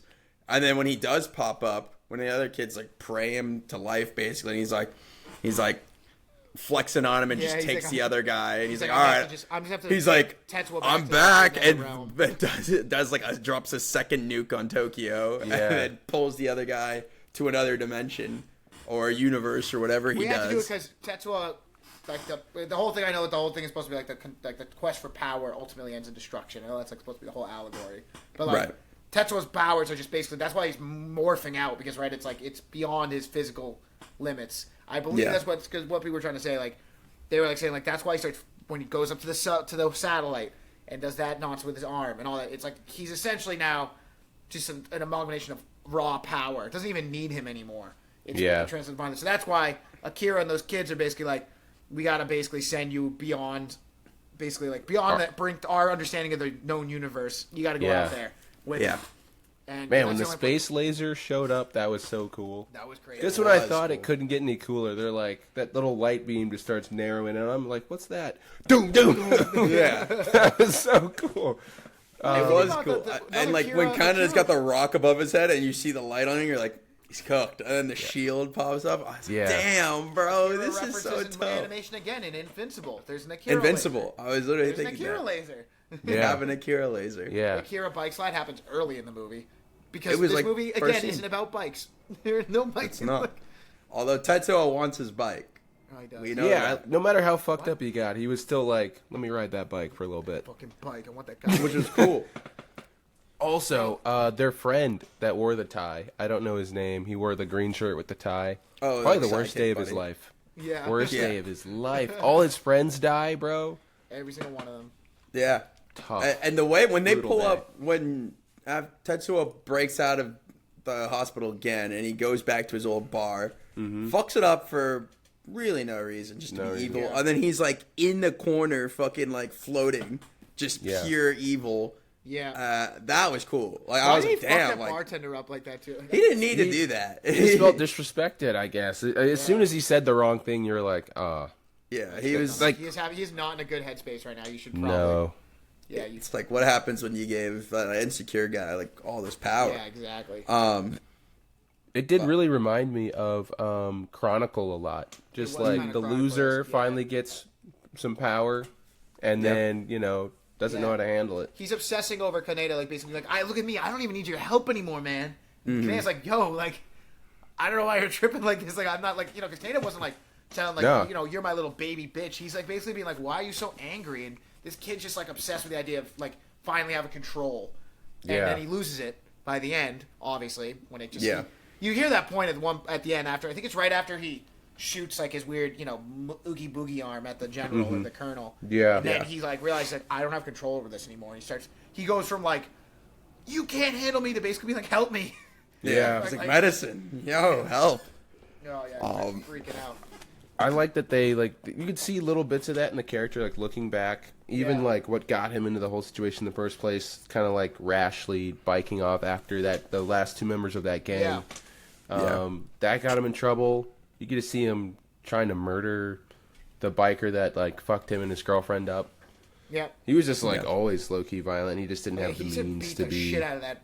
I mean, that dude just He was punched angry his at girl the in world. face and, I like, mean, yeah, but he was gonna like kill him. And no, stuff. he was. Yeah. That was also a crazy dark scene too, because like I didn't like. I was like, oh no, they got him. Yeah. Oh, and then God. And they had her punched his up girl. against the wall. I was They like, That pull was her fucked shirt up. off, and then they punch her in the face. I'm like, oh no, is I was this? like, yeah, gonna where is go? this going? But Yeah. thankfully, Kaneda again saves the Thank God, day. Kaneda. My He's guy, the man. Kaneda's a fucking noob. Dude, he was killing me. He spots that girl just like randomly. He's like, I've got something. He's like, I broke you out. Yeah. We're dating now. And she's, bro. How did the scene sound? Because I remember reading.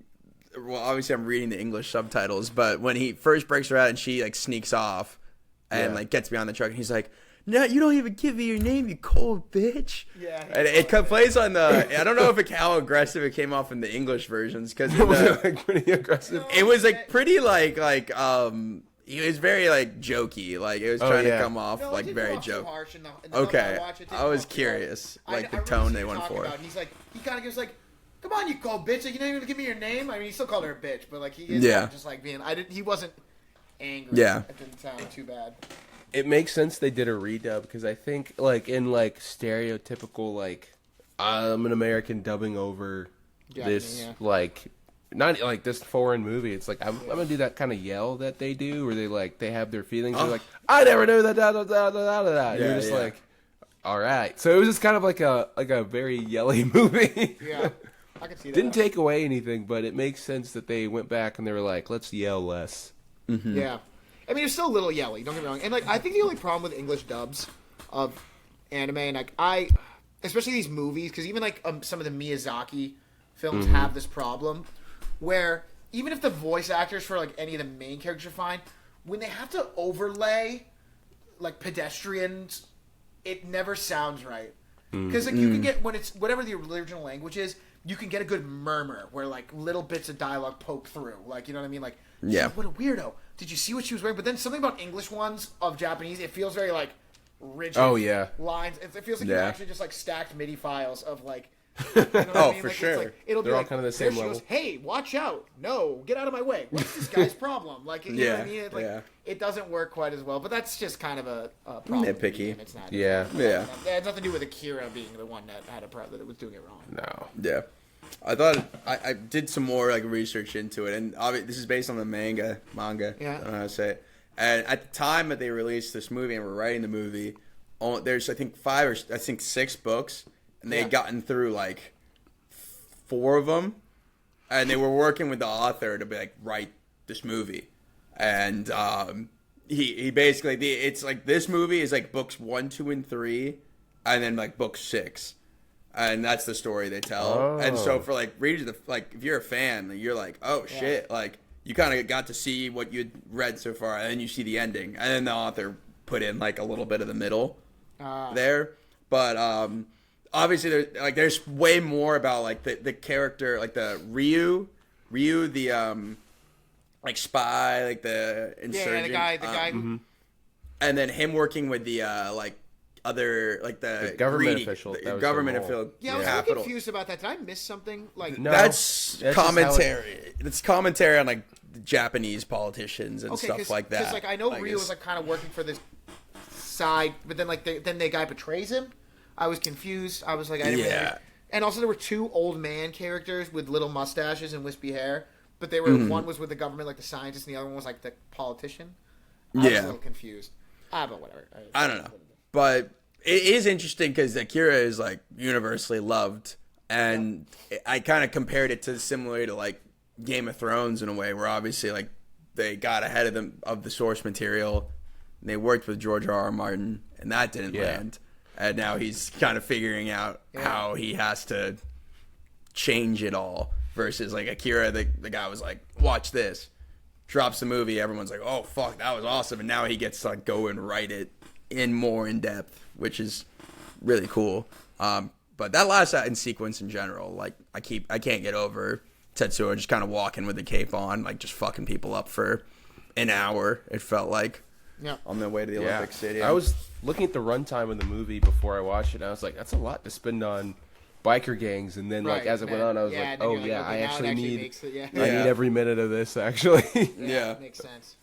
One thing, when we were talking about the 12 guys in the council, I swear to God, one of them was designed off of Larry King. He just looked like Larry King. He had the overalls and the hair and the glasses and stuff, and I was like, is that Larry King?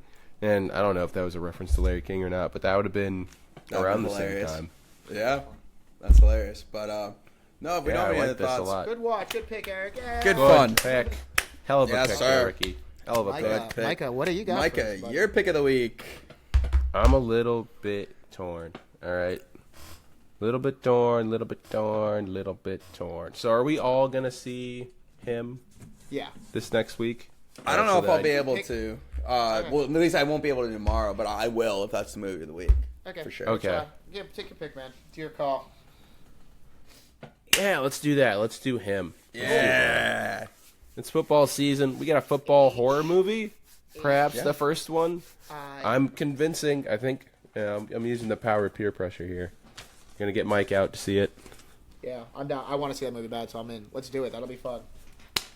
Let's get it. You know, you gotta support. This needs to work so they can have a little extra money for Scream 6, Hell yeah. Scream 7, Scream 6, 7. Boom. Whatever that is. All right. Timothy. Let's play this game here. Hey guys, people have been clamoring after it. I've been getting texts, DMs. Woo! People on the streets of me. It's time for Frame 2. That's right, baby. First right. one. Is this a versus? First time or we are did playing this together. No, you will be doing a versus, my friend. Listen, Bang, bang. You want to do First time we did this, we made so many people at the beach watch us do it again. So it's a lot of fun. Again, here's how this works. Essentially, I have gone through beforehand, and I've gone through randoms. I put a list of 20, so you get 10 apiece, randomly. Yeah. They're in random order. I did not structure them in any way. If you get it on first guess, you get 5 points, I believe. It's like, and it goes down. Each of you gets 10 apiece. I also had 3 extras at the end in case you need a tiebreaker. I'll do better about keeping score, and I'll keep posted. So, depending who goes first or second, it depends on what list you get. So, I don't know how you guys want to do this. Who wants to go first? I think Michael won. I think Michael won last time, so I think he gets choice. Do I elect to receive or defer? It gives you no advantage depending. It just depends on what list of movies, and I don't know. I mean, there's no rhyme or reason. One of you could get one. I want to get ball at half, so I'm gonna defer. Go ahead, Eric. Take the first one. Come on! Here we go. I had a slow start last time, but not this time. Here we go. 5s only. Number 1 coming up. No anaconda though. I don't want the anaconda. That shit fucked me up. Here we go. It's your first one. God. Okay, cigarette butts. That's right. You have an ashtray and cigarette Ashtray. Oh, you know what? cigarette- Actually, I think. Yeah, Micah. You know what? There's a lot of game left. There are gonna be easy Yeah. ones. There's hard Yeah, ones. no, that's fine. See, I'm not gonna get brought down by seeing some. All right, it's like green. Let's see. Cigarette butts on an ashtray. Cigarette butts on an ashtray. I'm just gonna. If you're able to get this, you're out of your damn mind. I'm gonna say Jaws. It's not Jaws. Okay. Got a police car type of chase. Looks like Okay. some flippity. Oh man. At first, I thought this might be like Hell or High Water, looking at the cop car, and this looks like it's like Southwest America. But I think we did Hell or High Water last time. We did do. There's no repeats. Yeah, there's no There's repeats. not Hell Good. or High Water. Oh man. Again, it does kind of. I don't think this is Drive. Been doing a lot of dress shirt shopping, Ryan. No, this was funny. Untucked. But you know what? In terms of pop-up ads, it could have been worse. Pretty good. It's my work laptop, so nothing crazy like that. Diapers for men. Yeah, guess. So, You can get some yeah, points. yeah. Just gonna toss a guess out there. American Made. Not American Made. So you do have you can see a character here that would maybe give you a hint. I can try to zoom in more if it helps. Is this Pineapple Express? It is Pineapple Express. Okay. Good Got call. it. Let me just remember how to point. Okay, so there's 6 total. 1, 2, 3. Yeah, 1, 2, 3, 4, 5, 6. You get 6 points. Or not 6. I'm sorry. You got it on 3. Brian, So are you writing these down? Yes. I think you get. I think if you get to 6, it's 0, get 4. right? Oh, I get 4. Okay. Wait. get 4. But then if you get on the first try, I thought it was 5.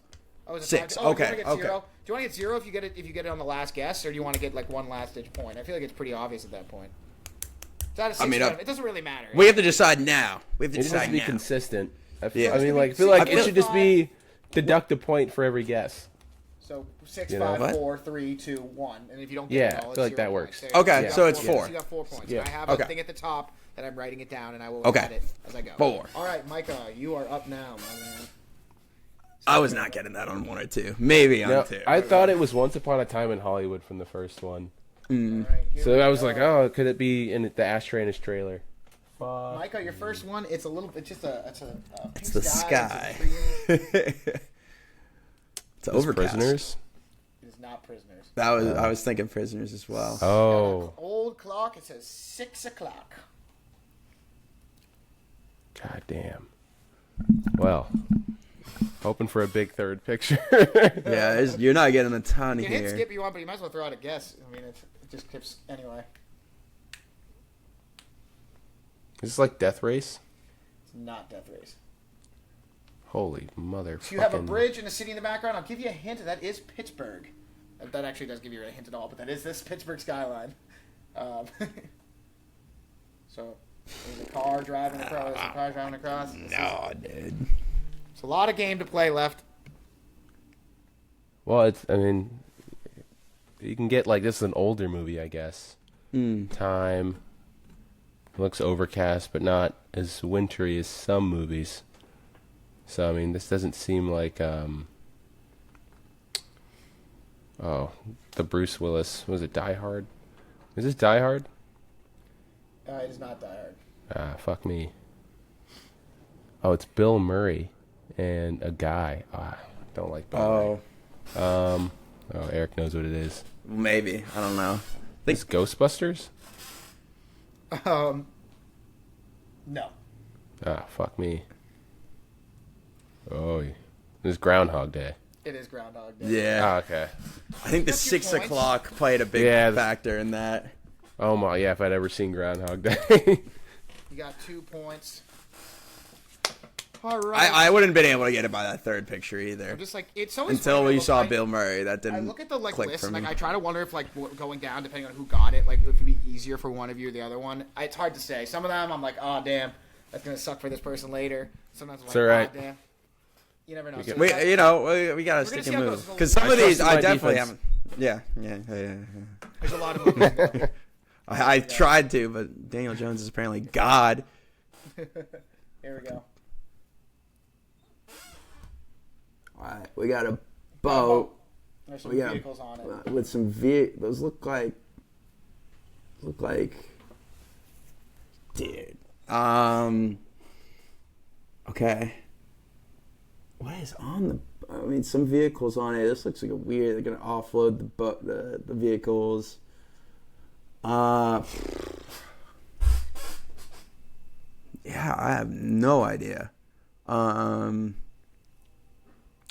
trying to think of movies with boats. Give me. Let me just do a skip here. I need to acquire some more data. Got some hand. You got a glass. You got glass. Looks like they're looks spooky. What the fuck?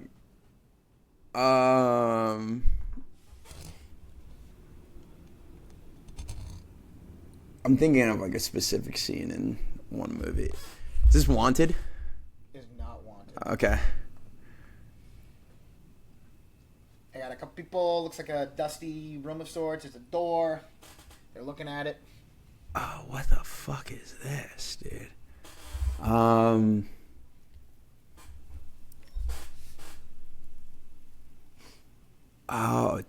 Dude, I don't know what this is. There's two people. One looks taller than the other. Yep. I'm thinking like a movie with, but on the boat. I feel like there's some sort of horror vibe I'm getting, or like drama. Give me a skip. I think I'm gonna need an actor here. Now you might get some. Is this moving anything in your brain? I mean, Micah, is you know what this it is? Jurassic Park 3? Oh, it's not. It's not Jurassic Park 3. Is it 2? It is 2. Damn it! Damn it! Sarah That got was 2 points incredibly difficult. That's See, crazy. that's what I'm saying. Like some of them are gonna be easy, some of them are gonna be hard. It's gonna happen. It's gonna be. Alright, It's Micah, gonna you're up happen. Next, Eric got 2 points out of that, so you're going on to your next one here. I mean, to be honest, I don't think I've seen 2. So Which It one was happens. the one where the dinosaur is in New York? Or It's in San hits Diego. That was that one. San Diego. San It looked pretty West Coast, but I thought it was Pacific Northwest because of the ferry. There you go, Micah. Go ahead. We got a bald guy is he in a bald? field. He looks like maybe he's a monk. Oh. Let's see, what do we got here? Man, can we rolling. make this any bigger? You see me? I was like, Damn, I could try. it's fucking. I'm staring. It's not even the size of an index card on my screen. That's cool. Oh, wait, is that big enough? I guess Yeah, I Yeah, that's that's perfect. good. That's All right. great. I guess I don't have I to think go it any is- bigger because I don't have to write it. So. I do think this is a monk. He looks like he does some sort of. It also looks like. Is this I don't know. These all seem to be serious movies, but my first guess is like Dragon Ball Z. I didn't include any animated ones because I felt like that was too easy. But maybe I should have. There were a couple on the thing. But Eric, do you want me to give a skip or do you want to go? Isn't it my turn? Yeah, I'm saying, do you want to skip? Oh, I guess You want Dragon Ball Z. I guess that's Oh, wrong. just Dragon Ball Z? Okay, yeah, that's wrong. Like you know the. Oh, Yeah. is this Mortal Kombat? It's not Mortal Kombat. Fuck. Oh, The Last Samurai? It is The Last Samurai. Nice. I didn't want to Nice guess that. They don't. Why are they bald? All right, that's my Nice bad. little nice little 4-point pull there, though. Yeah, you need. All right, your third guess. Okay, Eric, you're next. I Huzzah! can't believe Eric got this one. Why? And now if I fuck it up, I'm gonna be mad. You are gonna. Be Hey, mad. You you're getting me like whatever. You're mad if you tweaking fuck me this now. one. You're trying to get in my head before I go. You're gonna be mad if you fuck this. Oh, one. this is Harry Potter Chamber of Secrets. Damn. Yep. There's a 6-point pull right there. Fuck. I mean, yeah. I know. That's what I'm saying. Not all created equal. All right, I better have The Incredibles next. Hi, David. All right. So Eric. Okay, Micah's turn next. You guys man. tied it up after that. After each doing 2, and now this is Micah's chance to try to. So you can do next. Micah, you have. Where are you? There you go. Where am All I? right. Here you go. Where am I?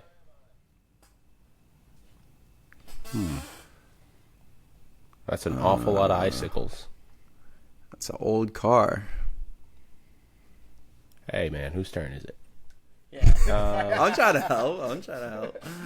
I don't know. Yeah, keep talking. I guess I don't know. Do you want to? I mean, you want to skip? Do you want to throw a guess out? I'm looking. Okay, so yeah, if you throw a guess, you lose your 6-point chance. Man, you know. A lot of game left too. If this was bigger, I could see who was at the door. Is there someone You at the cannot door? really see anyone at the I door. can't Like, see my anyone face at the is door. right next to it. It's on a giant monitor for me, and you're not going to see shit.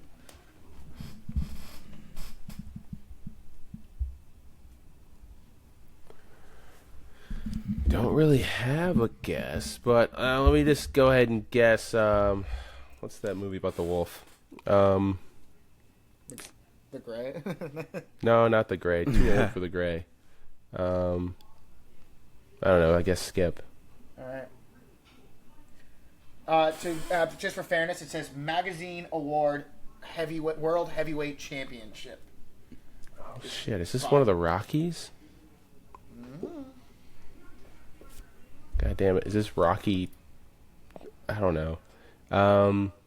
It's not Raging Bull. That's in black and white.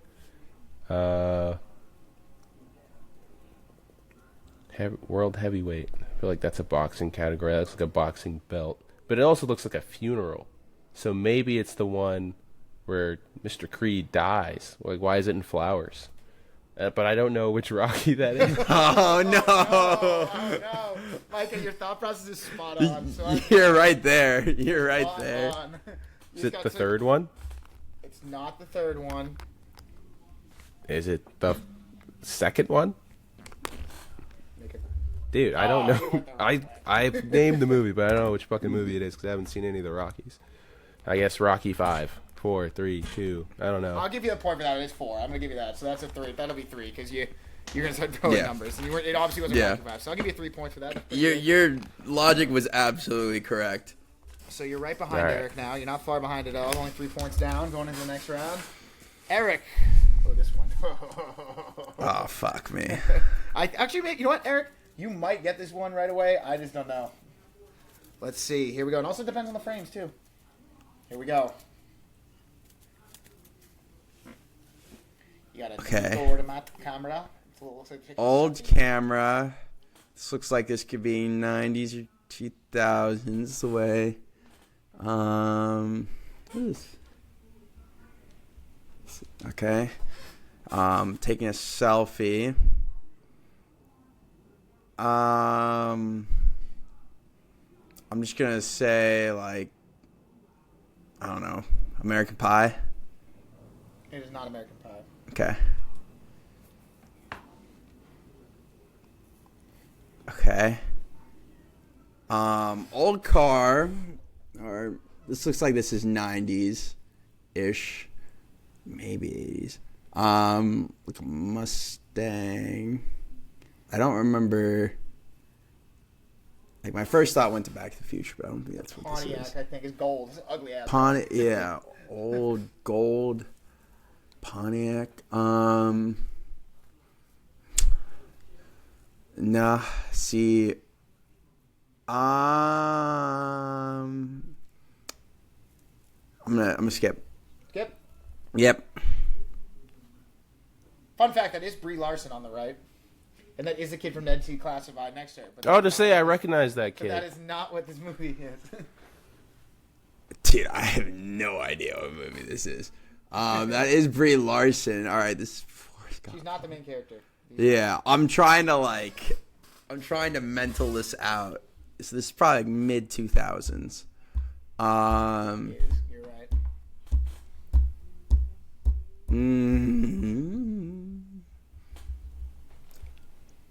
Is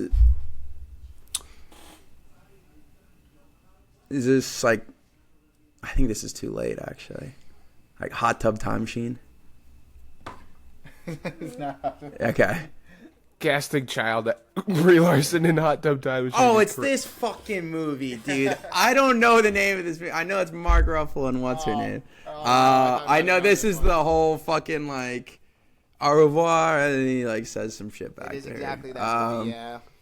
Time travel joint. Yeah. I don't know what this movie's called. I haven't seen it. I know of it though.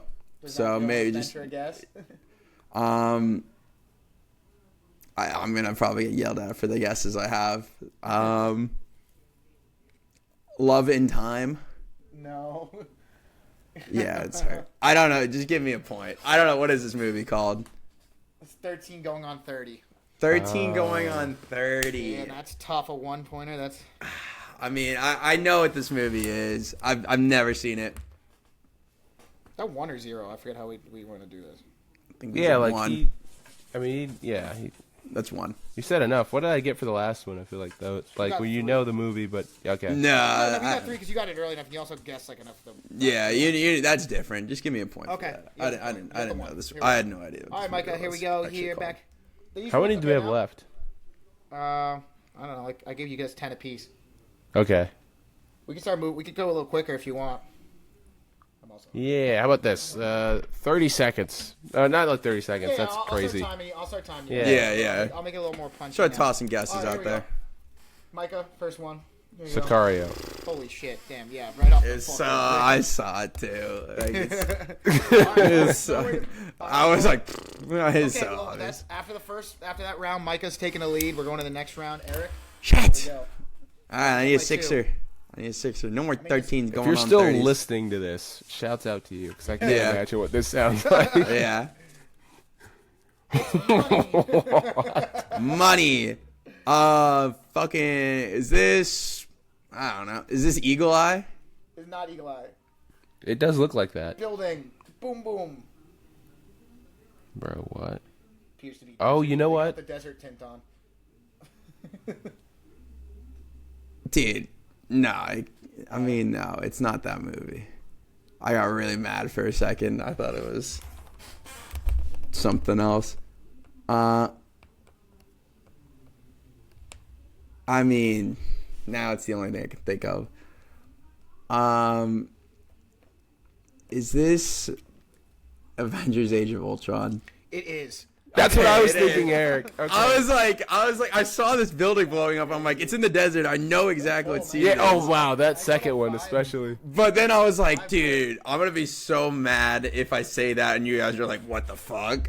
The funny thing is, I don't remember that particular shot, but it looks like it's in Yeah, Age of it looks Ultron. Age of Ultron-y. Yeah. Good pull.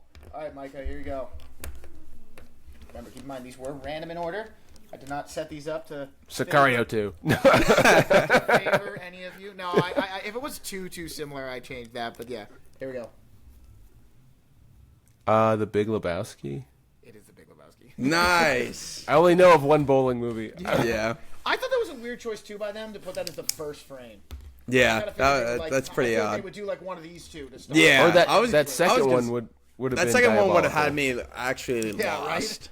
I just feel like the bowling one seems like it's kind of odd. Like Yeah. the easier one. I feel like Okay, the so second frame always gives like a little context.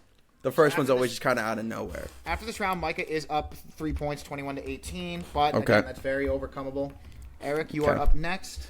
You I need to just keep pace right now. Mike has gotten 3 sixers in a Yeah, row. that's a tough. That's what I was Fuck. saying. Eric, you had a pretty decent pull last time, but this is all right.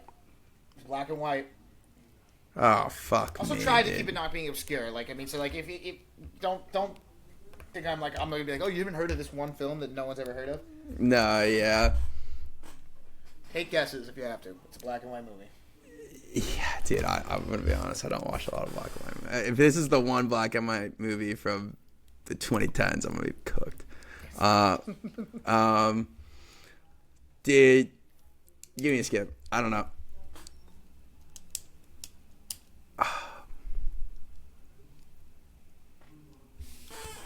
You should know this movie, at least by like images and name. Yeah. Give me. Oh. No, give me a skip. It doesn't look like the same vibe. All right.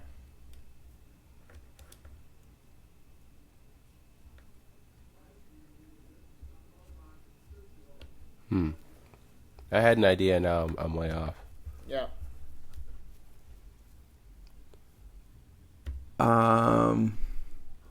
Is this? Fuck. What is that movie called? I don't want to slow us down. All right. I'm gonna give you 10. Yeah, give me a skip. Oh, He's Eric. Psycho. Yeah, it's Psycho. Okay. Oh, I get 3. Yeah. I thought it was Godzilla at first, and then I was like, "Is it the birds?" All right. So technically, Yeah. like, Eric tied it up, but now technically. Yeah, you Mike. go Mike. first. Yeah. So here we go for Micah. I don't know. Let's see how quickly he gets this one. This one. All right, here we go.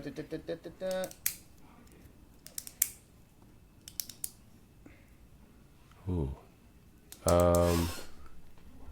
We got a graveyard. It's fall. It's all. Yeah. I was just thinking about this movie that I've never seen, but I know a kid dies and it's got fall vibes. It's set in a school. Is this? I don't think it's called. Is it Goodwill Hunting? Or no, it's Dead Poets Society or whatever. It is not. Dead Poet Society is not. Okay. Eric's like, fuck. Eric's like, Oh. Remember the Titans. I just remember the Titans. Eric, I wouldn't have got it if you hadn't have been upset. Yeah, I couldn't hold 69 by the way. but I wouldn't have been able to. I saw right, Northern you saw Virginia, Nova. but Activated him Here like we the go. Winter Soldier. Eric, let's get you a good one here. yeah. Let's see what we got. So, he's up, and Mike is up 5. He just keeps pulling away with these fat pulls. We got 4s and 5s. All right, but that can change. Here we go. Yeah, it Putting can the change. Tism powers to work. It's some type of base in the water. It looks like it's a birthday. Base in the water on a birthday. I see. Yeah, it does say birthday, doesn't it? You're just gonna pull up to the base in the water on my birthday with the on the base my birthday with the base. On my birthday with the Guys are base. actually almost done. There's not that many left. I don't remember. I don't know what this is. All right, give me a skip. Fortunately, you need a skip here. It's a base on the water. A base on the water, but it's not my birthday. It's no longer. It's no longer your birthday. I don't know what this is. I'm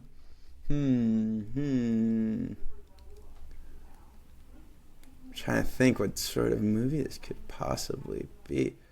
Oh, is this like? Is it? Fuck, what is that movie called? Come on, Eric. Deep Blue. I'm gonna count that. It is Deep Blue Sea. Yeah, Deep Blue dude. Sea. The one with Yeah. LL Cool J. Yeah. let's pull it. Okay, I appreciate That was a the- great, the- fantastic All right. pull. I appreciate so, the pity Eric, pull on that. Micah's taken a little bit, like still has the lead. Obviously, was tied up going into his inning, so he's Okay. he's got the chance to walk off the game if you guys kept this pace. But there we go for Micah's next one. But you are hanging in there, Eric, with these. All right, we're sticking around. We're sticking around. You need Micah to get a. You need Micah not to get a 5 or 6 on this next one. You might be able to close that gap. All right.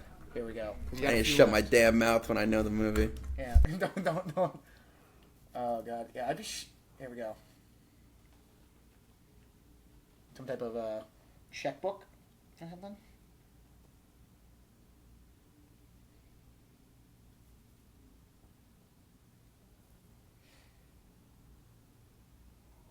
Micah, any? Did I lose you? Yeah.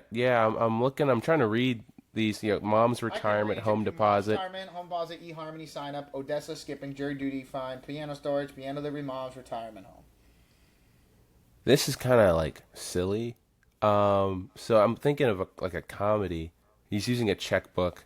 I think it's older. I have no idea. I thought at first maybe it was like the 40-year-old virgin or something, but that's wrong. That's my first guess. Okay, 40-year-old virgin is not. They built an office park.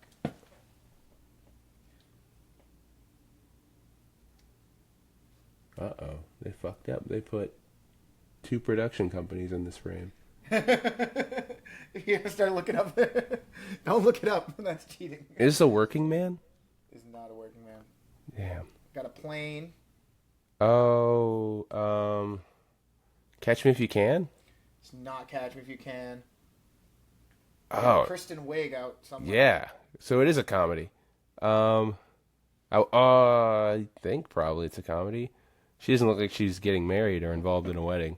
So it's not Bridesmaids. What the hell is Kristen Wiig in? Is this like Wet Hot American Summer? It's not. Eric, this is huge for you. A little low ball here. Now you got... I don't know what this movie is either. Oh, god damn. I didn't know if people knew this one. No.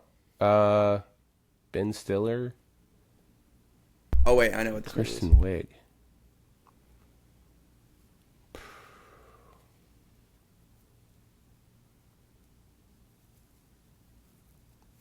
Dude, skip. All right. We get a point here. Got Ben Stiller fucking... Oh, is this down. the life of Walter Mitty? It is The Secret Life of Walter Mitty. Ah, fuck Tough, this movie. tough. I wouldn't have been able to get No, it I don't know if without people Ben did that one. Stiller. Without Ben Stiller, I wouldn't have been able Okay. to. Oh my God. Okay, so ready, guys? We have 1, 2. You each have 3 more rounds left, and Micah has a 1-point lead going in. Oh, it is right there. It's All right right. there. Come on, Brian. Give me a good one. Give me a Harry Potter At the one. movies left, this is going to be a tight race. I just think. Give me Optimus Prime as my first. As my Optimus first Prime. as my first frame. Optimus Prime. There's people in a window. The Conjuring. Oh my word! He got it, folks. The Conjuring. I know that window is creepy as fuck. She's a looking crazy out. Pull, but hey, listen, Mike, don't count Mike out. Here we go, Micah. This next one. Down a little bit, but that's all right. Here we go. Actually, I think Micah might be able to get this one. We shall see. It's hard to remember because like I see the title of the movie, so I like think like, oh, maybe get that, but then I'm like, I don't know, I don't remember what frame was one. You know what I mean? Yeah. Got a Oh God. horizon. Where are we? That's like the desert. There's a little laserdy. This is Paris, Texas. It's not Paris, Texas. Oh. A dog bone? There's a bone in the air. What is? Dude, what the hell? The desert and a dog bone. Or a bone of some sort being tossed in the air. Or is it on a? You know what? Is this Jurassic Park? It's not Jurassic Park. Whoa. What the? Now we're. Oh, is this Oh. What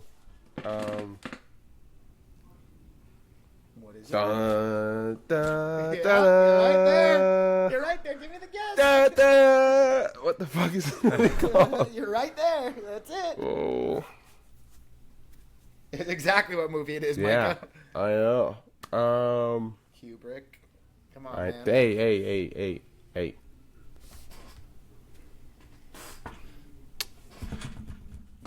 You want to be inspired again? No, I do not want to be inspired again because I have the movie. Just let me say it out loud. Man, Maybe I was just just talking. start to- saying what it's about. That could jog you. There's a guy in space and he's talking to this computer program and he's alone. It's a pretty slow movie, honestly, but it's got that iconic opening shot that always gets referenced.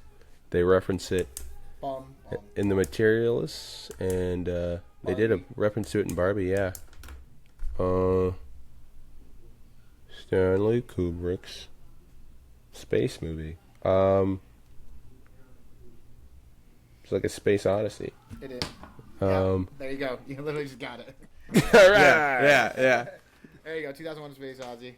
Yeah. All right. Hey. Okay. Down there. 1 point. So Eric is down or up 1 point Ooh. going into this next round. All right. That kind of flipped it. Okay. Next one. Eric, can you hold on to your lead? Talk By to 1 me. point. Talk to me nice. It's not talk to me. That's a point. Fuck. Smile too. Here we go. Let's go. Some people, they look sad. What in the actual fuck is this? Some people look sad. They look British. This looks English.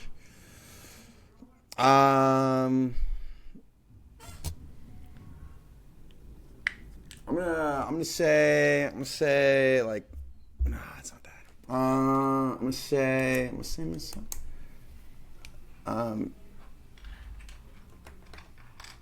Tinker Tailor Soldier Spy, whatever that movie's So called. funny. That is not. That movie came up in a random, and I decided it was too obscure, and I didn't pick it. But no, it wasn't that. There you go. Oh my god. Got two people on a porch. Taraji Henson.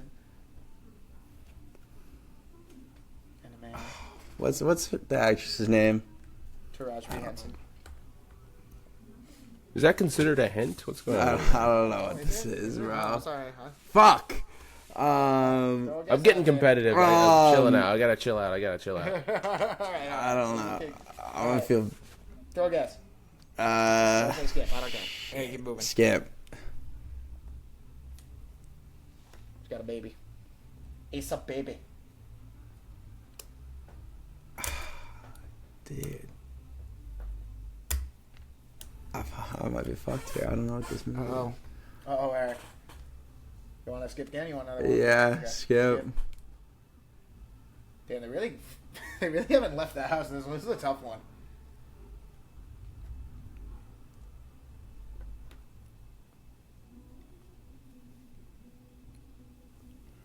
No, I don't know.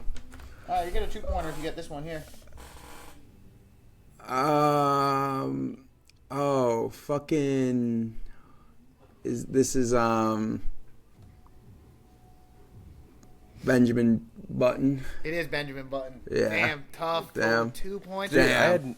I had no idea Marshall Ali was in Benjamin Button. Yeah, I didn't either. All right. Well, Let me listen, you ask. still have a 3-point lead over Micah, but now Micah's All right. I need a. Then you gotta have a good last round. So Micah. Can't believe we don't show Benjamin Button in the first. I know. That was a tough one. That's a tough sequence. I'm not gonna hold you. Hopefully, Micah.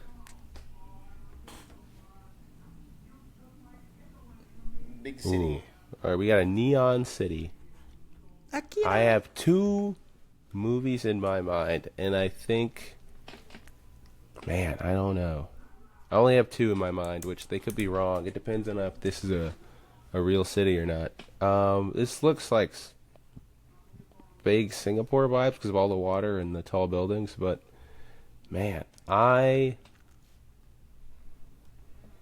want to say, is this Black Panther? It's not Black Panther. Oh, we got a Chinese map. Is this Shang-Chi? It is Shang-Chi. Yeah. That was my other guess. Yeah. Damn, Son of a good bitch. pull. Good pull. All right. I need a 6-burger. So Eric's up. So after round, Eric's down 2. So Okay. it really just depends on if Eric can get a good pull here, and then Micah needs to get a shittier pull on his last one. Okay. So here we go. Eric. All right, what do we got? This is gonna be a close one, actually. I think. It just depends. Again, it's hard to say. Just looking at the thing.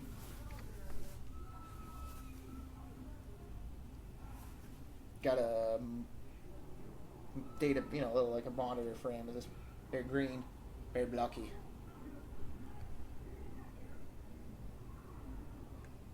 What do we think? Okay. What does your heart say? This is Alien. Bang! Oh, wow. Wow, good pull, Eric. Let's go. Come on. Yeah, it is Alien. I've been watching a lot of Alien Earth. It's gotta be, Wow, right? That's just how it works. All right. So with that, guess it, Micah needs a 4 to tie. Yeah. And I do have. Dude, I was looking at the readings on that, and I was like, I can't tell if they're in a plane or a submarine. But Yeah. they're in a spaceship, which is like both. So yeah, so here we go. So let's go here. So these first 2 guesses for Micah will be for the win. His Okay. third one, if he gets a 3, that's for the tie. Got it? We all on the same page? It's here? Optimus Prime. It's the first picture. It's fucking Paddington just sitting there. Yeah, I haven't seen Yes, that. name that movie. Yeah, but you know what the bear looks like. I guess. If they put the bear in the movie. All right, this is one of your wins. One of your ones for the win. Is it a fucking nuke going off? I don't think so. Maybe. It's pretty damn bright over there. Akira! This looks like L.A. to me. L.A. with a nuke going off. Or, what could that be? L.A. Or is this Texas? This looks. I mean, I don't know. It could be a lot of places. Looks westy. Damn. I don't know. Is this Independence Day? It's not Independence Day. All right, here's your next one that is for the win. Still, his last chance to walk it off.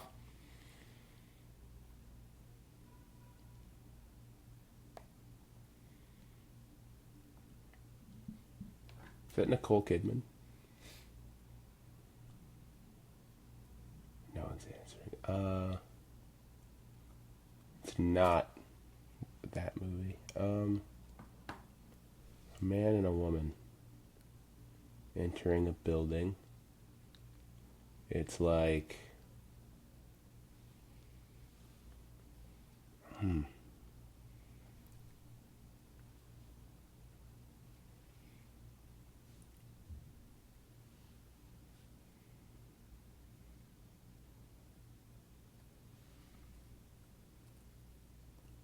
It's radio silent here. I'm just gonna keep talking. I don't know. It's like semi-professional. Almost looks like Wait a second, I scientific. don't know. Looks I'm almost gonna like take a guess. scientific or medicinal. Take a guess, my man. Yeah. Have to put it down. Is this like the day the Earth stood still? It is not.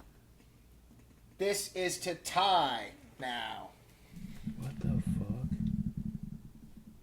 Got some people at their desks. I don't know what this is. Yeah. In your. What the fuck? Damn. My air. Is this?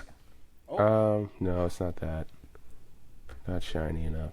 We got people here. I don't know if any you're supposed to recognize anyone here. Oh, you might be able to. You squint. I'm squinting. Enhance.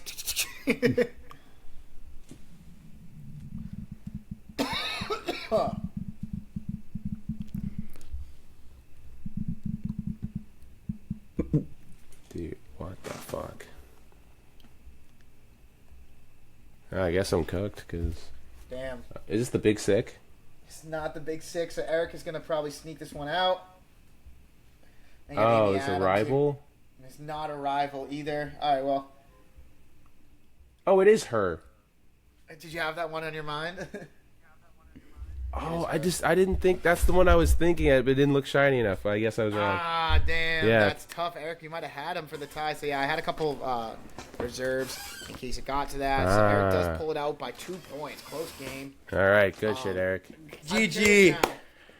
Yeah, there was a couple ones. So, I had a couple ones. I had a Knives Out one, a Fan 4-stick one. Wait, can you show the Fan 4-stick one? I'm very curious what that looks like. I mean, it's tough when you know what it is already, but Oh, you can see Miles Teller. oh, you can tell it's my And it says Baxter Institute. Yeah, it's like some of them are panderingly easy. Yeah, that one was. And then let's see some Mike. I don't know if you would have got Knives Out, maybe. So let's see if you would have got that one. That would have been your tiebreaker. Because you said when you said shiny, you would have tied it. We would have had to do this. So then 133 is Knives Out. So then there would have been. Yeah, I guess that's like. got- Yeah. Oh yeah. Oh yeah, that's the coffee cup. Yep. Yeah, The that would hard have one, I was been. gonna do Deepwater Horizon, one of them. But I'm like, whoever got that one to be like, fuck. Deepwater Horizon would have been hilarious. Yeah, you're like, all right, guys. So which one is it where Mark Wahlberg's doing something? Yeah, basically. All right. Well, I'm sorry that took a little, guys, but I thought that was fun. No, I love these. These are such a good time. Try and see how to cut Yeah. that down. It's like a lot of like us moaning into the mic. That last one, I realized Mike and I both were just like, What? Because we were trying to see, bro. Yeah, I know. I tried to zoom in. All right, word. All right, it was fellas. good. I love these. These are such a good time. Try and see how to cut Yeah. that down. It's like a lot of like us moaning into the mic. That last one, I realized Mike and I both were just like, What? Because we were trying to see, bro. Yeah, I know. I tried to zoom in. All right, word. All right, It was fellas, good. That was fun, guys. all right. Wrap it up. Well, another great week in the books. Yep. Appreciate you guys for watching. I think this was episode 28. I think. Something like that. Yeah, episode 28. So we're rolling, we're cooking, we're having a good time. Next week, tune in for him, Micah's selection, and we'll let you guys know how socials and everything else goes. But thanks for listening, guys. As always, peace out. Shoot.